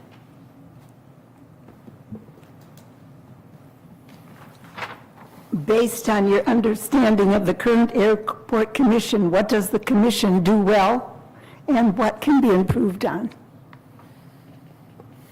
I actually read through the report that was published. Interestingly enough, my house is right there when they make the turn or when they make the turn coming in. Looking at the way Verde Village is built, it's taken that systematic approach. So one of the things I don't think they've done well is manage the traffic in the schools. I understand they want to bring 2 more schools in there, but if I do my math right from the report, there's about 16 takeoffs or landing an hour right over top of my house. It's like an ocean, as my brother put it, just a constant wave. So I think that they haven't done a good job of looking at what we can do. The reports talked about what happens, but I didn't, as one gentleman said here tonight, we're already flying at that higher altitude. So I think that we need some new and novel approaches to flight paths as well as growth. If we want to grow it, then we got to find some ways. Can they make a right as they take off? Can they make a right-hand turn instead of a left-hand turn? Go closer to Mingus Mountain and then circle back. I don't know. It's something that we can talk to the pilots. They're the experts. So I think that they've done well with the number of schools we have and attracting new schools. I don't think they've done a real good job of managing it yet. And there's not been any economic growth. I drive by it all the time, but I don't see any signs. I mean, open up to the public for tours. Make the public more aware of what's going on. So I don't think that they've really engaged with the city or the broader county. And so those would be the first couple of things I'd be interested in trying to help look at. Yes, ma'am. Mr. Cloutier, what do you see as the greatest value, and it doesn't have to be one thing, of having an airport in Cottonwood? That's a great question, because the only people being served right now with the airport are the pilots. There's no community being served by it.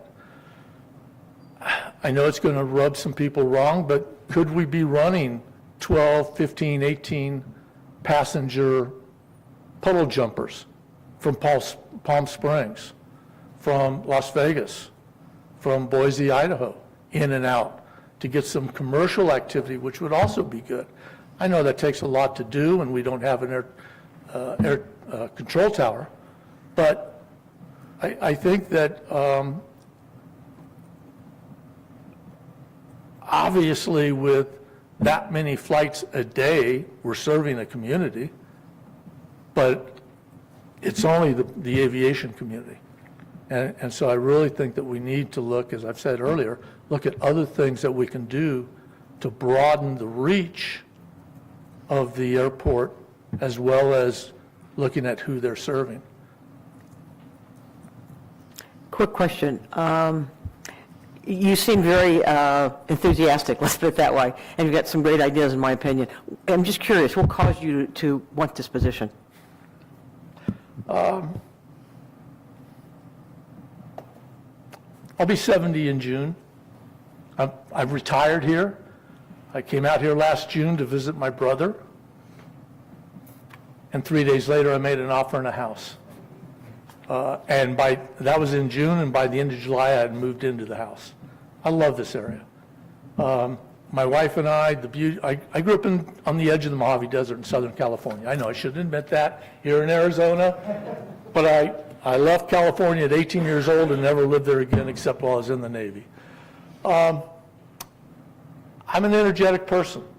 I'm an enthusiastic person.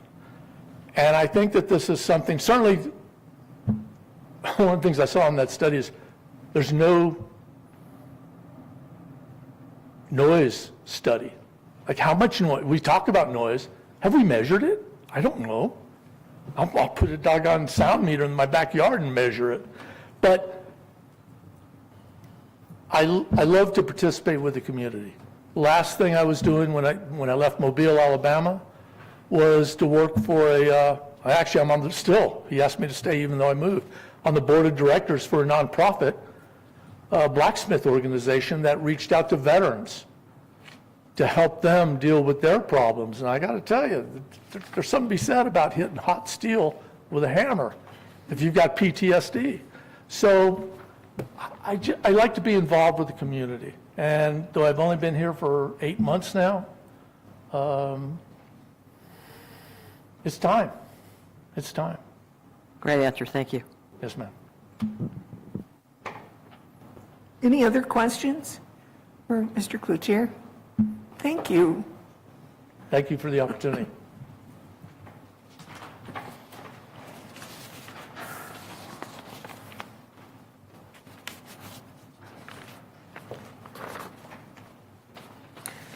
So I want to thank you, Mayor, Council, and the applicants for your time this evening. Again, just to reiterate, so we will take your scores back. Once we take them back, we will come before you again on May 5th in order for you to be able to appoint someone. Does anybody have any questions before I step off? No? Nope, I think that's clear. Thank you. All right, thank you.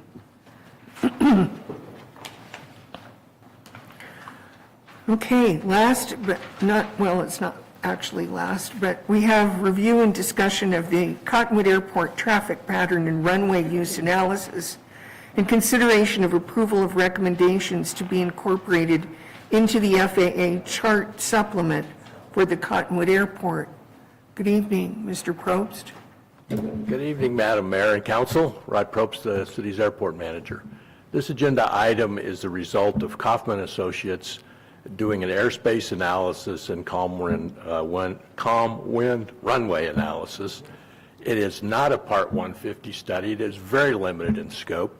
It does not involve interviewing constituents. It's not, if we wanted to do a Part 150, then we would do those kinds of things. Additionally, in your agenda packet was some recommended language to the chart supplement. The FAA publishes a chart supplement for each airport. So if I'm going to go flying and I've not been to that airport, I'm going to look at the chart supplement. What's the traffic pattern altitudes? What is the traffic pattern? Is it a left hand or a right hand? Are there parachute activity? Is there gliders? Are there hang gliders jumping off of mountains coming to the airport? So I know these things. So I have recommended some changes to that language, removing language that is inappropriate. We are not, as a city, in the business telling pilots how to fly their airplanes. We have no authority to do that.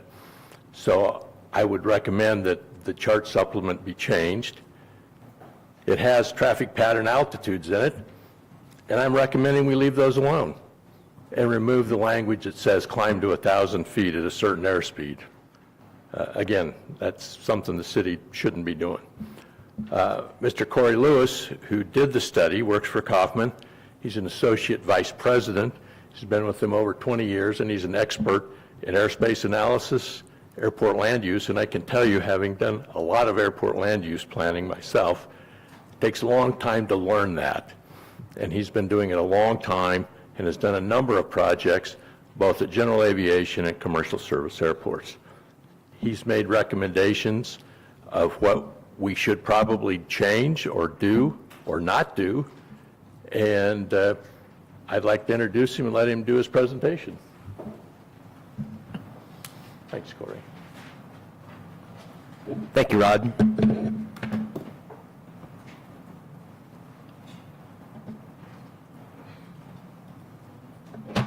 Madam Mayor, members of the City Council, appreciate the opportunity to be with you this evening and to present on the traffic pattern and runway use analysis study that was put together. So just an overview of the study. We began this in late 2025. This is the study overview. So we collected background information, looked at some alternatives, got input from both airport users, and also discussed the recommendations with the Airport Commission, and ultimately came up with the recommendations that we'll share. And obviously, this evening we're here at City Council. This topic was presented at Airport Commission both in March of 2026 and earlier this month as well. So just some of the background information that we were able to collect. So, the airport experienced 61,195 operations in calendar year 2025. So one operation is either a landing or a takeoff. With regard to time of day, that's 95% of those operations are occurring between 7 a.m. and 5 p.m. during the day. And runway use is primarily on runway 32, so that's traffic to the north. So aircraft are arriving from the south and departing to the north a majority of the time. There's been some mention of a traffic pattern. So when aircraft are operating on runway 32, so that's departing to the north, they're turning right and operating east of the runway. In the event that the aircraft are operating to the south, so on runway 14, they're making a left-hand turn as they depart, and that is also putting aircraft activity to the east of the airport. At many airports, it's standard left-hand traffic, but that can be changed due to terrain or other existing conditions. So in that case, you would have traffic patterns on either side of the runway. In general, the traffic pattern altitude is 1,000 feet above ground level, and the calm wind runway. So when the pilot is able to make a decision because of calm winds, the runway that is prioritized is runway 32. So we were able to use the city's VERTOWER system. So I think, as I told the commission, when you're doing this type of study and you have access to this type of information, it's wonderful. It makes things a lot easier. So we can look at, specific operations. We can choose, for example, as we were doing this study, we looked at some of the busiest days of the year to collect some data. So what you're seeing here is on that day, on this busy day, I don't have the date right in front of me, but this is one of the busier days. This is what the typical traffic pattern looks like. So across the bottom, you can see that's the aircraft altitude. The aircraft comes, it comes down to the ground and goes back up. This is one aircraft doing multiple touch-and-go operations. A little, as we're thinking about this and you know, what may be able to be done at the airport, it's important to think about the regulatory framework. So there are some limitations on what the city as airport sponsor can, how they can control aircraft. So United States Code, 49 United States Code states that the government holds exclusive sovereignty over all airspace in the United States. So what this limits is, the city cannot dictate where aircraft operate. Once they're up off the ground, that is not the city's responsibility. The pilot is in control, and at Cottonwood, that pilot is communicating with other pilots in the vicinity. So the City of Burbank Lockheed Air Terminal case, also the court decided there that the FAA holds exclusive control over aircraft noise. So the City of Cottonwood cannot enact an ordinance that is specific to aircraft noise. So then also there's the Airport Noise and Capacity Act of 1990, which also eliminates the ability for local jurisdiction to implement noise-related ordinances such as curfews or fees. So those are not, you can't enact those as a city council. And then lastly, there's Grant Assurance 22, which is economic non-discrimination. So this requires the airport to be open to all types, kinds, and classes of aeronautical uses at all times. So that is throughout the course of the day, even in the nighttime hours, the airport needs to be open based on the grant assurances that are attached to the monies that are received by the city for routine maintenance of pavement or any other kind of project that is FAA funded. So as we're starting to look at these alternatives, we kind of framed it as, with regard to safety, effectiveness, feasibility, and implementation and adoption. So safety, does the alternative promote safety of pilots, passengers, and people on the ground? So when FAA is considering, safety is FAA's primary responsibility, and they'll regularly communicate that. And they'll be in conversations with airports about noise, but if any recommendation could potentially decrease safety margins, FAA is not supportive of those. Effectiveness, does the alternative have the potential to shift overflights to areas with fewer residential or noise-sensitive land uses? Feasibility, is the alternative achievable given the constraints such as geography, terrain, the other existing procedures, and other operational factors? Implementation, does the airport have the authority to implement the measure? So that kind of gets back to the regulatory framework that I discussed. And adoption, is how likely are pilots to utilize the recommended procedure or resource? So now I'm going to go through each of the alternatives that we considered, and you can see at the end, at the bottom of each one, there's a statement as to whether or not the alternative would merit further consideration. So the first one is runway 32 is the calm wind runway. So an alternative would be to shift that calm wind designation to runway 14.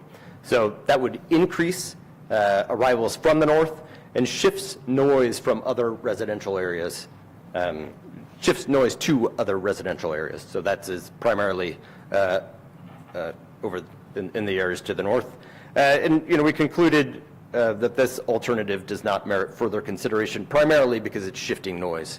And while it's not specifically stated by FAA does not support measures that shift noise from one group to another. So increasing traffic pattern altitude. So 1,000 feet is the typical traffic pattern altitude at Cottonwood, and that's also the standard nationwide. So increasing the traffic pattern altitude beyond 1,000, looking at 1,100 or 1,200 feet, has the potential to elongate the traffic pattern. So when we're looking at that, those ovals on some of the maps, as an aircraft continues to climb to reach that 1,000 feet, they may, they are going to be higher above the ground, that would likely elongate the traffic pattern both to the north and possibly to the south. And again, this, as we looked at this and thought about this and talked with pilots about it, that could also shift noise to other residential areas. And with that, we concluded that the alternative does not merit further consideration. Decreasing the traffic pattern altitude. So this is lowering it below 1,000 feet. Again, the 1,000 feet is a standard nationwide. As Rod mentioned, as pilots are looking at some of these publications, and there's a lot of student pilots, and as the students are being taught, they're being taught 1,000 feet. And then, if you have a different different recommendation at the airport, it can confuse pilots, and as well, it would lower overflights over portions of the city. And with that, we concluded that alternative does not merit further consideration. This was not one of the initial measures that we discussed, but as we were talking with pilots, a couple of the pilots, and these are experienced pilots, they suggested looking at a turn between 500 and 800 feet AGL. So at the bottom of the screen, you see that typical traffic pattern. Potentially looking at having the aircraft turn earlier, could route aircraft through these areas, but it's unlikely to change what the traffic pattern would look like to the south.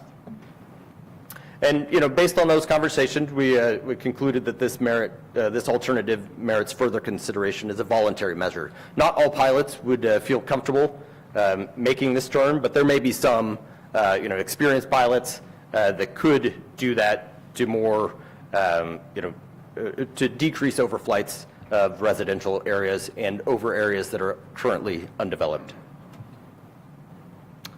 So this is discouraging straight out runway 32 departures. So that would be aircraft departing along the runway center line of runway 32.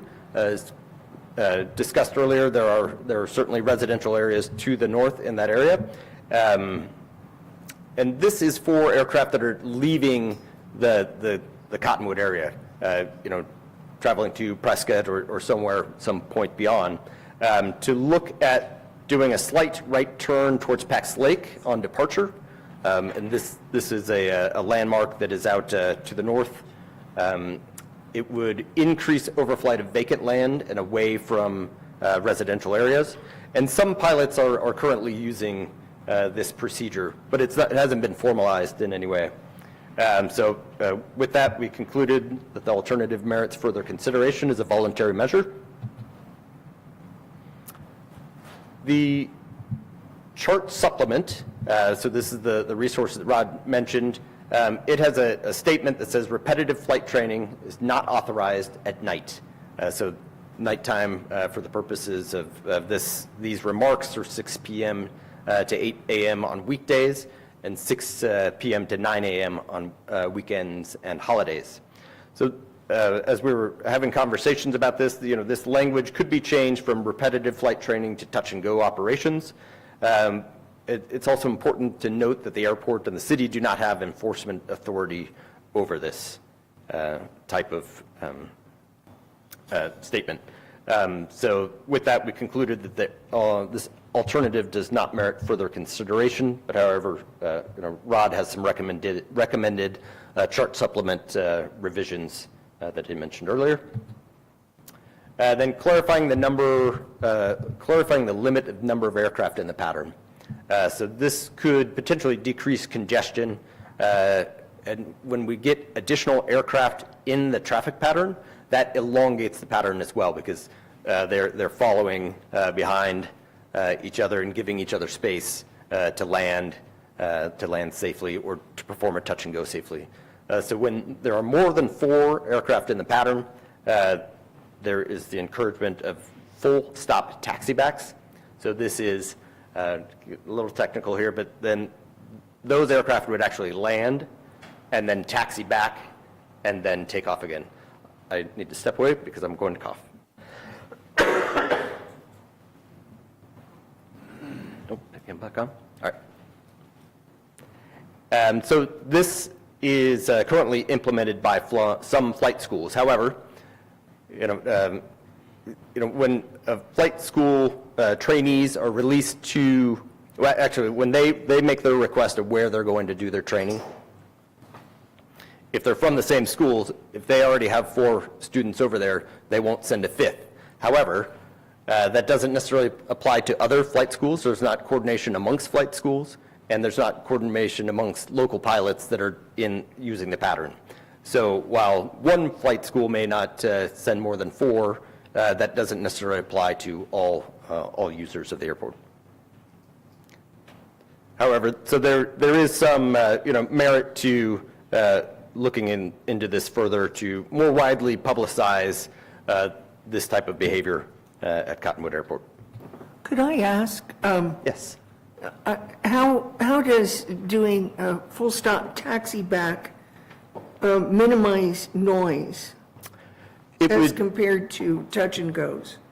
It could potentially decrease the frequency, increase the separation between overflights. Okay. Would be the noise reduction. Thank you. So left-hand traffic on runway 32. So as I mentioned earlier, the standard runway traffic pattern is a left-hand. So this is, I'm going to draw it here on the screen. So it would be departing to the north and then turning left.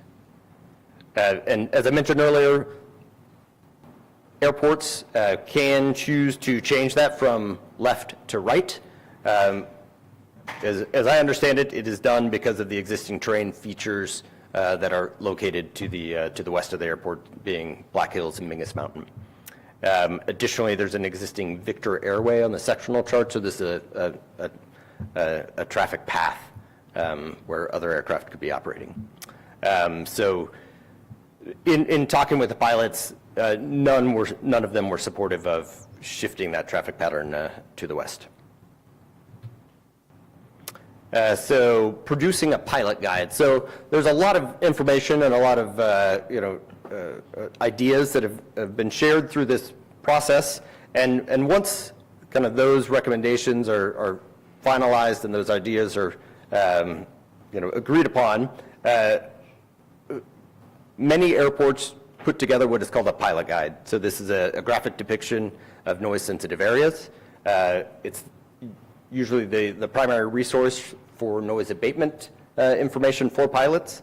And it can be printed, posted, distributed to flight schools and local and itinerant pilots. So this would be on the website, handed out. We've seen 4 foot by 8 foot signs of that graphic. And we just think those can be helpful in communicating the community's desires for these voluntary noise abatement measures. And with that, we concluded that would be merits further consideration. Updating airfield signage. So these are the signs that are actually out on the airfield. So as we looked at the various resources, so this is the chart supplement, the remarks in the chart supplement, the airfield signage.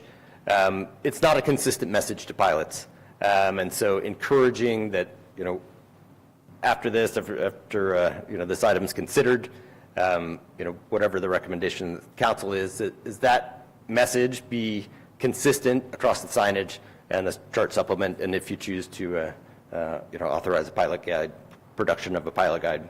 And additionally, it's noted that the noise abatement in effect is not clear. So as a pilot is approaching this sign and they see that, it doesn't give them further information about what the expectations are in terms of flying in the community. So with that, the conclusion is that the alternative merits further consideration. So just in summary, the measures that we identified for further consideration are the an early turn for single-engine aircraft, and touch-and-go operations utilizing runway 32. And that, of course, would be, it is noted as a voluntary measure here, and it may be really only applicable for more experienced pilots. And discouraging a straight-out runway 32 departure, so that's making that turn towards Becks Lake, clarifying the limit to the number of aircraft and traffic pattern,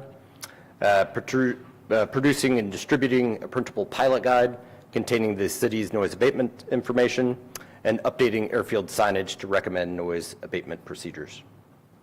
And it's important to note that as these strategies are finalized, information in the chart supplement, the pilot guide, for flight, which is a electronic resource the pilots use, and the airfield signage should be reviewed and updated to ensure consistent messaging. With that, I'd be happy to answer any questions, and I think Rod may have a couple comments. Okay, Rod has a couple comments. I want the council to know that the existing chart supplement says the traffic pattern altitude for Cottonwood Airport today is 500 feet for helicopters, 800 feet for single-engine aircraft, 1,000 feet for twin-engine aircraft, and 1,500 for turbine aircraft. I'm recommending that we leave that alone and not change that. We eliminate the language that was put in there that says climb to 1,000 feet before you make any turns. Again, we shouldn't be in the business of telling pilots at what airspeed to fly and what altitude to climb to. We have a traffic pattern altitude, and I think you should leave that alone. It's been that way for a number of years. The Airport Commission recommends no more than 3 aircraft in the pattern at a time, and they voted on that at their last meeting. Currently, it's 4. I can tell you from flying Cessna 172 aircraft for hundreds of hours that you could climb it, get to 500 feet and start your turn on either runway and be very safe. And Embry-Riddle is currently, based on what I've been told, telling their students to start their turn at 700 feet and then climb to 1,000. They could just as easily turn at 500.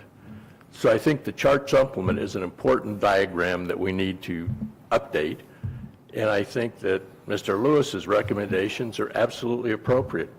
We have, before I got here, started pilot guides with our previous on-call airport planning firm, and we could resurrect that and get those published and, put electronically in, because almost all the pilots now fly with an iPad, and nobody uses paper stuff anymore. So that's all I ever used. So I would be happy to answer questions. Mr. Lewis would be happy to answer any questions. We've got a couple of questions. First one is, you mentioned over 61,000 operations.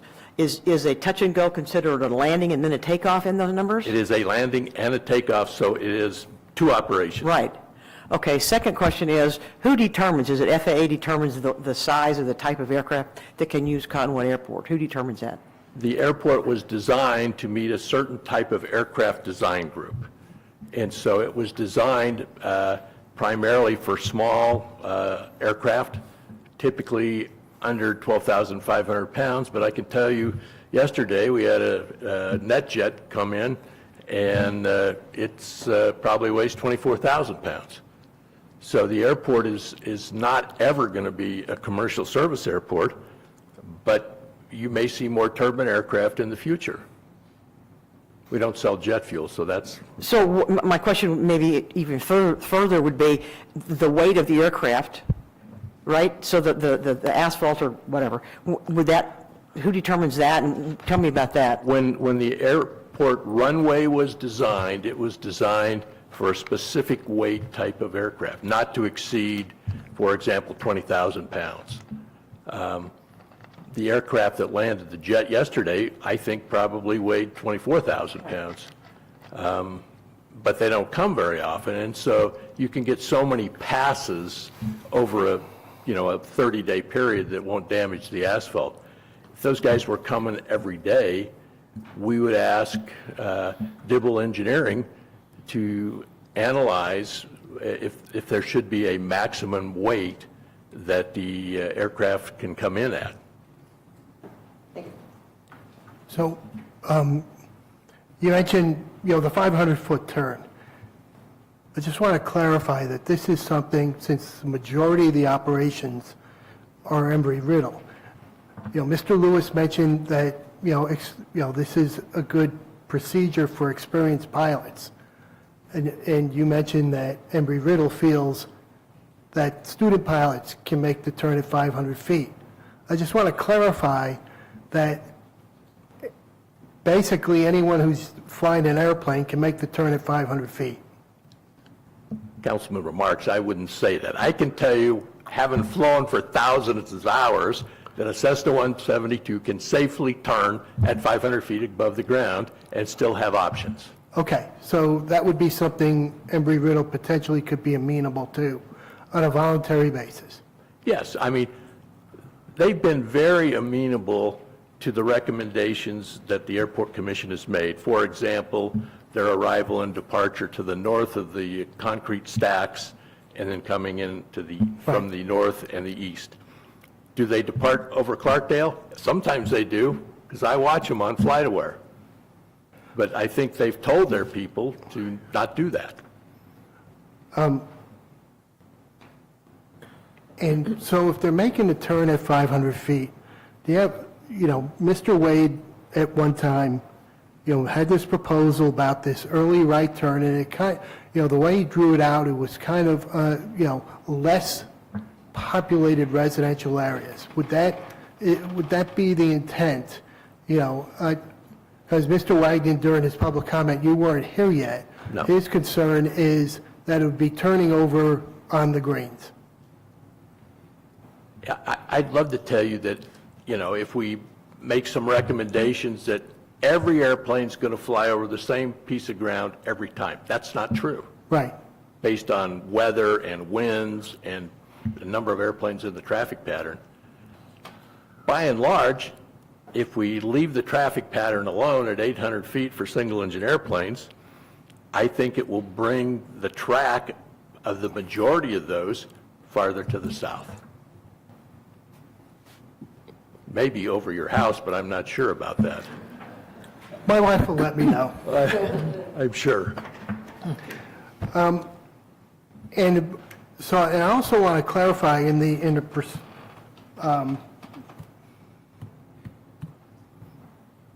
just want to clarify the proposed instructions, the airport chart, the proposed chart supplement Language. talks about discouraging more than 3 in pattern at once. That's what the recommendation what's one of the recommendations we're voting on today? I just want to clarify. I think what I'm asking and what the commission is asking is for guidance onto what would be the appropriate language. First of all, we're not authorized as a city to tell pilots what to do. We can tell them what the traffic pattern altitude is, tell them what the calm wind runway is. But if I want to fly at 1,500 feet in the pattern, I'm going to do that. And nobody's going to tell me I can't do that. Okay. I just want to be clear on what we're voting on. I mean, the reason this issue, I could have made all these changes a year ago in March, just as the airport manager. I think what we're talking about tonight has policy implications, and the council should be involved in those, and not just me unilaterally saying, okay, we're going to do this. I think you have an obligation to be involved on this decision. Well, I agree with you. I just want to make sure that I'm clear on what decision we're making. I agree with Councilmember Marks. The way the motion, the wording in the motion is written, it is basically to accept the recommendations in the report, which speak to limiting the number of aircraft in the traffic pattern. It doesn't say recommending limiting the number of aircraft in the traffic pattern to no more than 3. So I think that's something that maybe we could amend the motion to say that more clearly. No, understanding that it's voluntary. It is all voluntary, it is a recommendation, and what we're asking the pilot community is, there's 3 in the pattern, go away. I could tell you sometimes there's 8 or 10 in the pattern when you get Embry-Riddle with 4, Sierra Charlie out of Scottsdale with 2, and the flight school out of Sedona with 1, and then the local pilots trying to get in and out. That's a pretty crowded pattern. And as Mr. Lewis pointed out, you know, the FAA since 1958 has controlled the airspace and what pilots do in that airspace.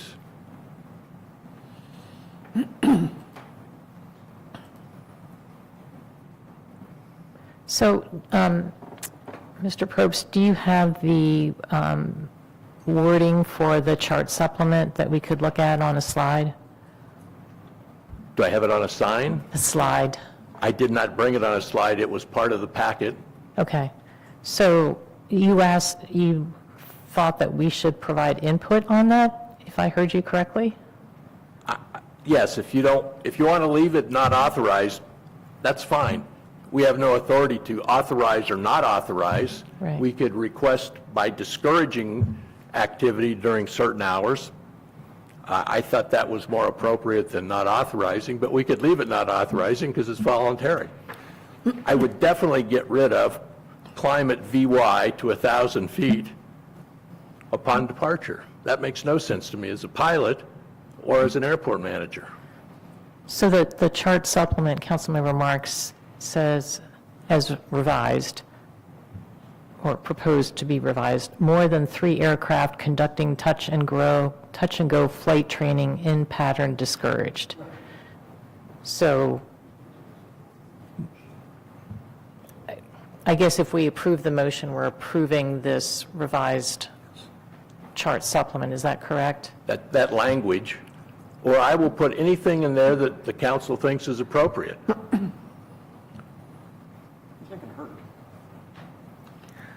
I think it's more clear than not authorized, which was the language before, which was probably a little bit unclear. I'm not sure who put the not authorized in, but if you would have asked me back then, I would have said, we don't want to say that. We have no authority to say that. Any more than we have the authority to say to a pilot, fly your airplane at this airspeed to 1,000 feet.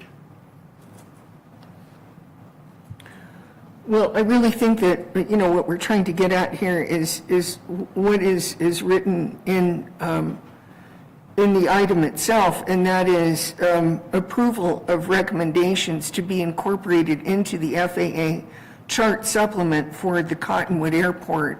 And trying to arrive at those precisely this evening may not be our real object. Our object is to approve the recommendation. However, I do have a couple of people who have requested to speak to this.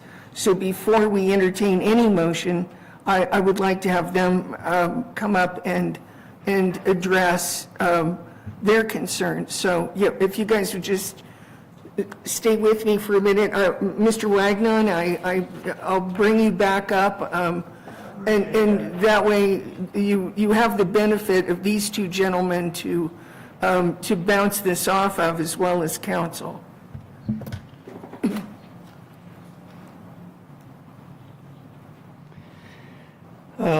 I want to speak to get some clarification here.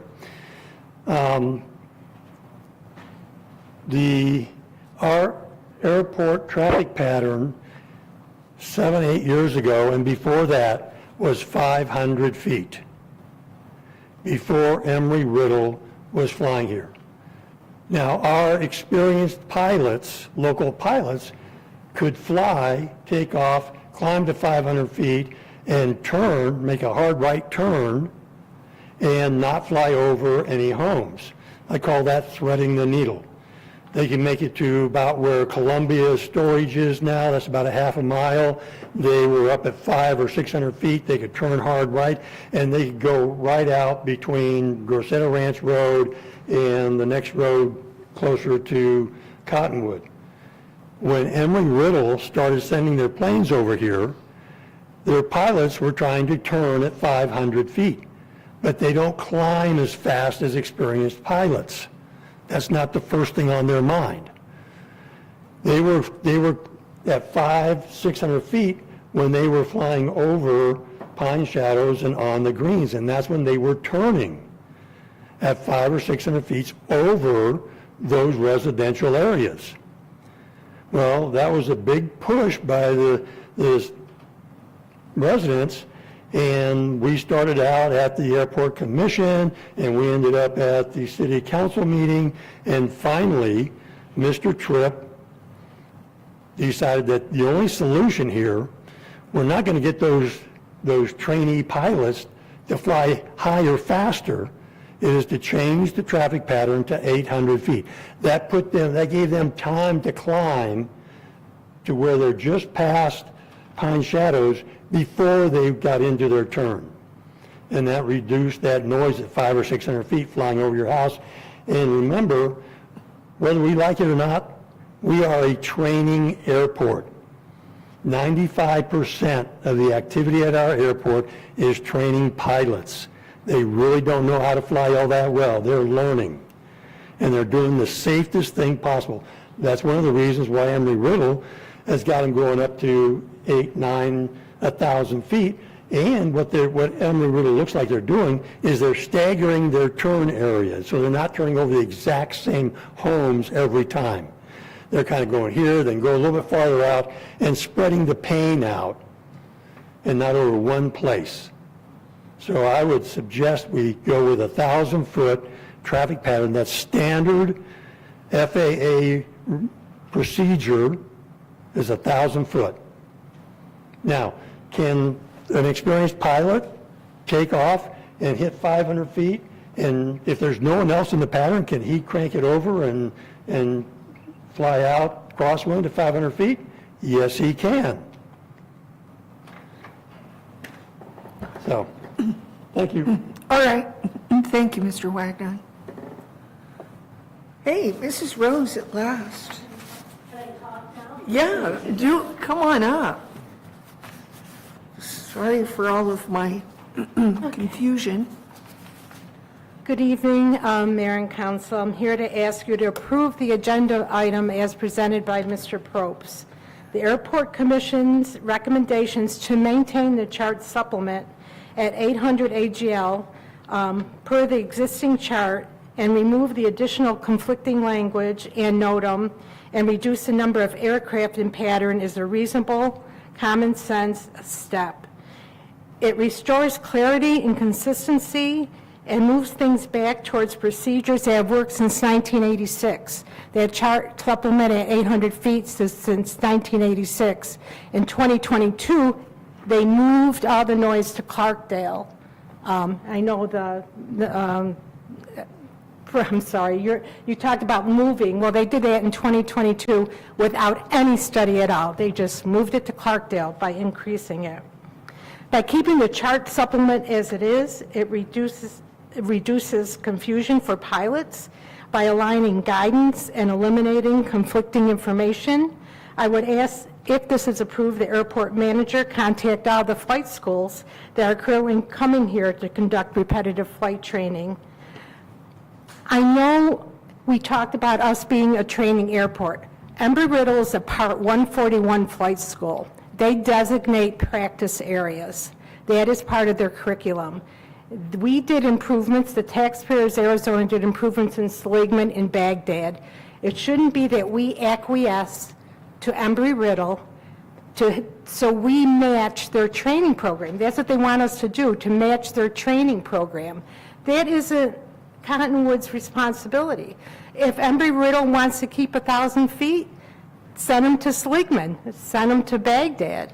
This report that was conducted by Kaufman Associates that you guys paid for $34,000, $37,000 only consulted with Embry-Riddle and 2 local pilots. So again, the chart supplement's been there since 1986. All we were asking is the agenda be approved to remove all the crazy language in there and keep it the way it is. And most of the pilots that I watch when they know how to fly, because I see them in our backyard, can turn at 500 feet. Mr. Pope says that is absolutely safe. There was no safety study. You can't just assume it's safer to do one thing or another.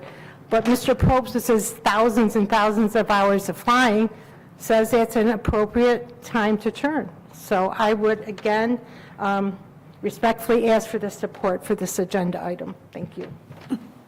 Thank you. Any other questions or comments from council? I would just like to go on record that I love the bow tie. It's not often I get this pretty.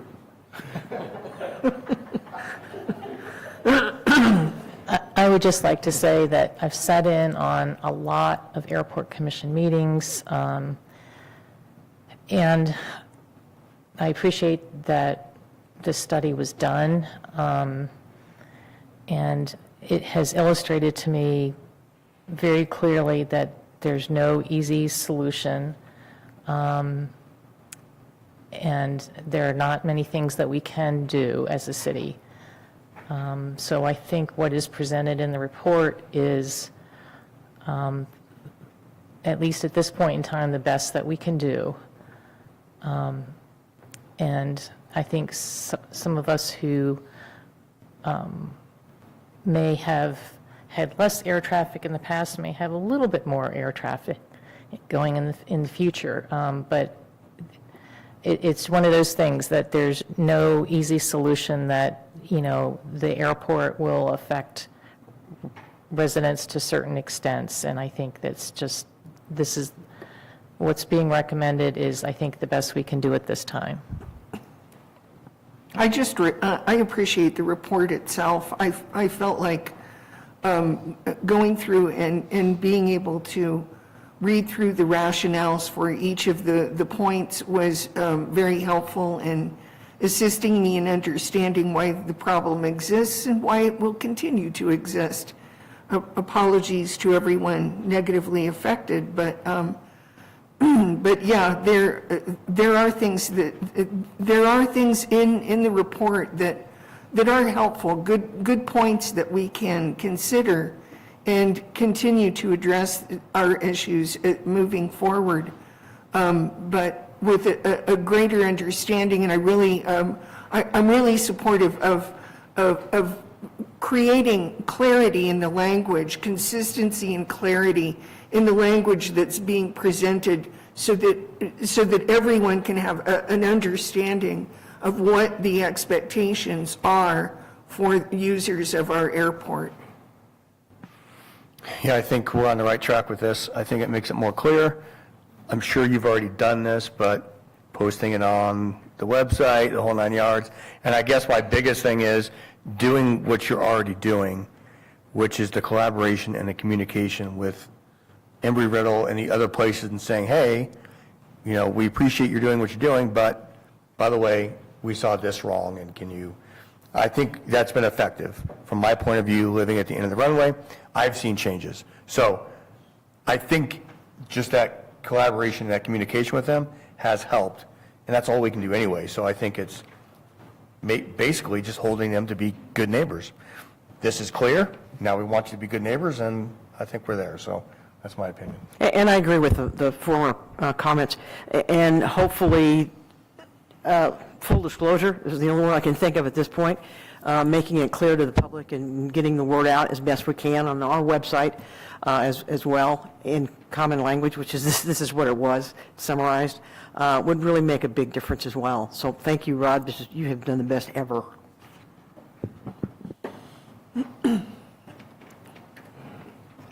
Thank you both. Are you ready to make a motion? Actually, I just want to say that Kaufman and Associates, you guys have done an excellent job. I really like the presentation. I like the recommendations that you've made. I really like a lot of the verbiage that you've put in there, and hopefully some of the neighboring cities can understand that we as a council, we hear them and we're trying to do everything that we can, and I think this is going to really show that. and I'm very appreciative. Thank you very much for both of you. So I'll make a motion. I move that the recommendations of the Cottonwood Airport traffic pattern and runway use analysis be accepted, and that the FAA chart supplement for the Cottonwood Airport be changed to comply with the recommendations of the Cottonwood Airport traffic pattern and runway use analysis and those of the city's airport manager. I will second that.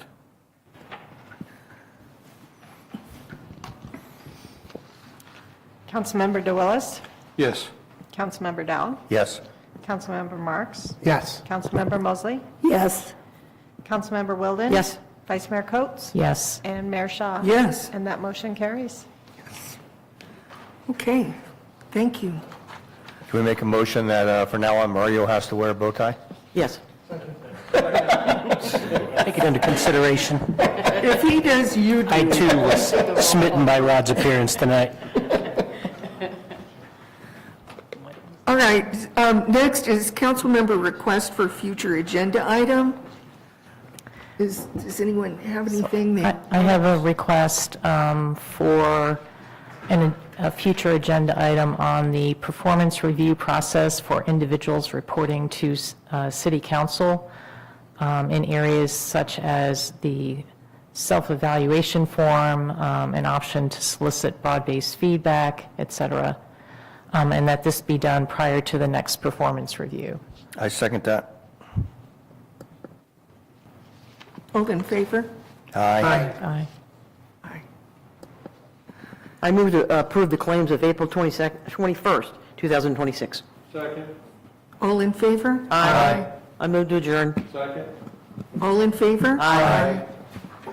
Thank you all.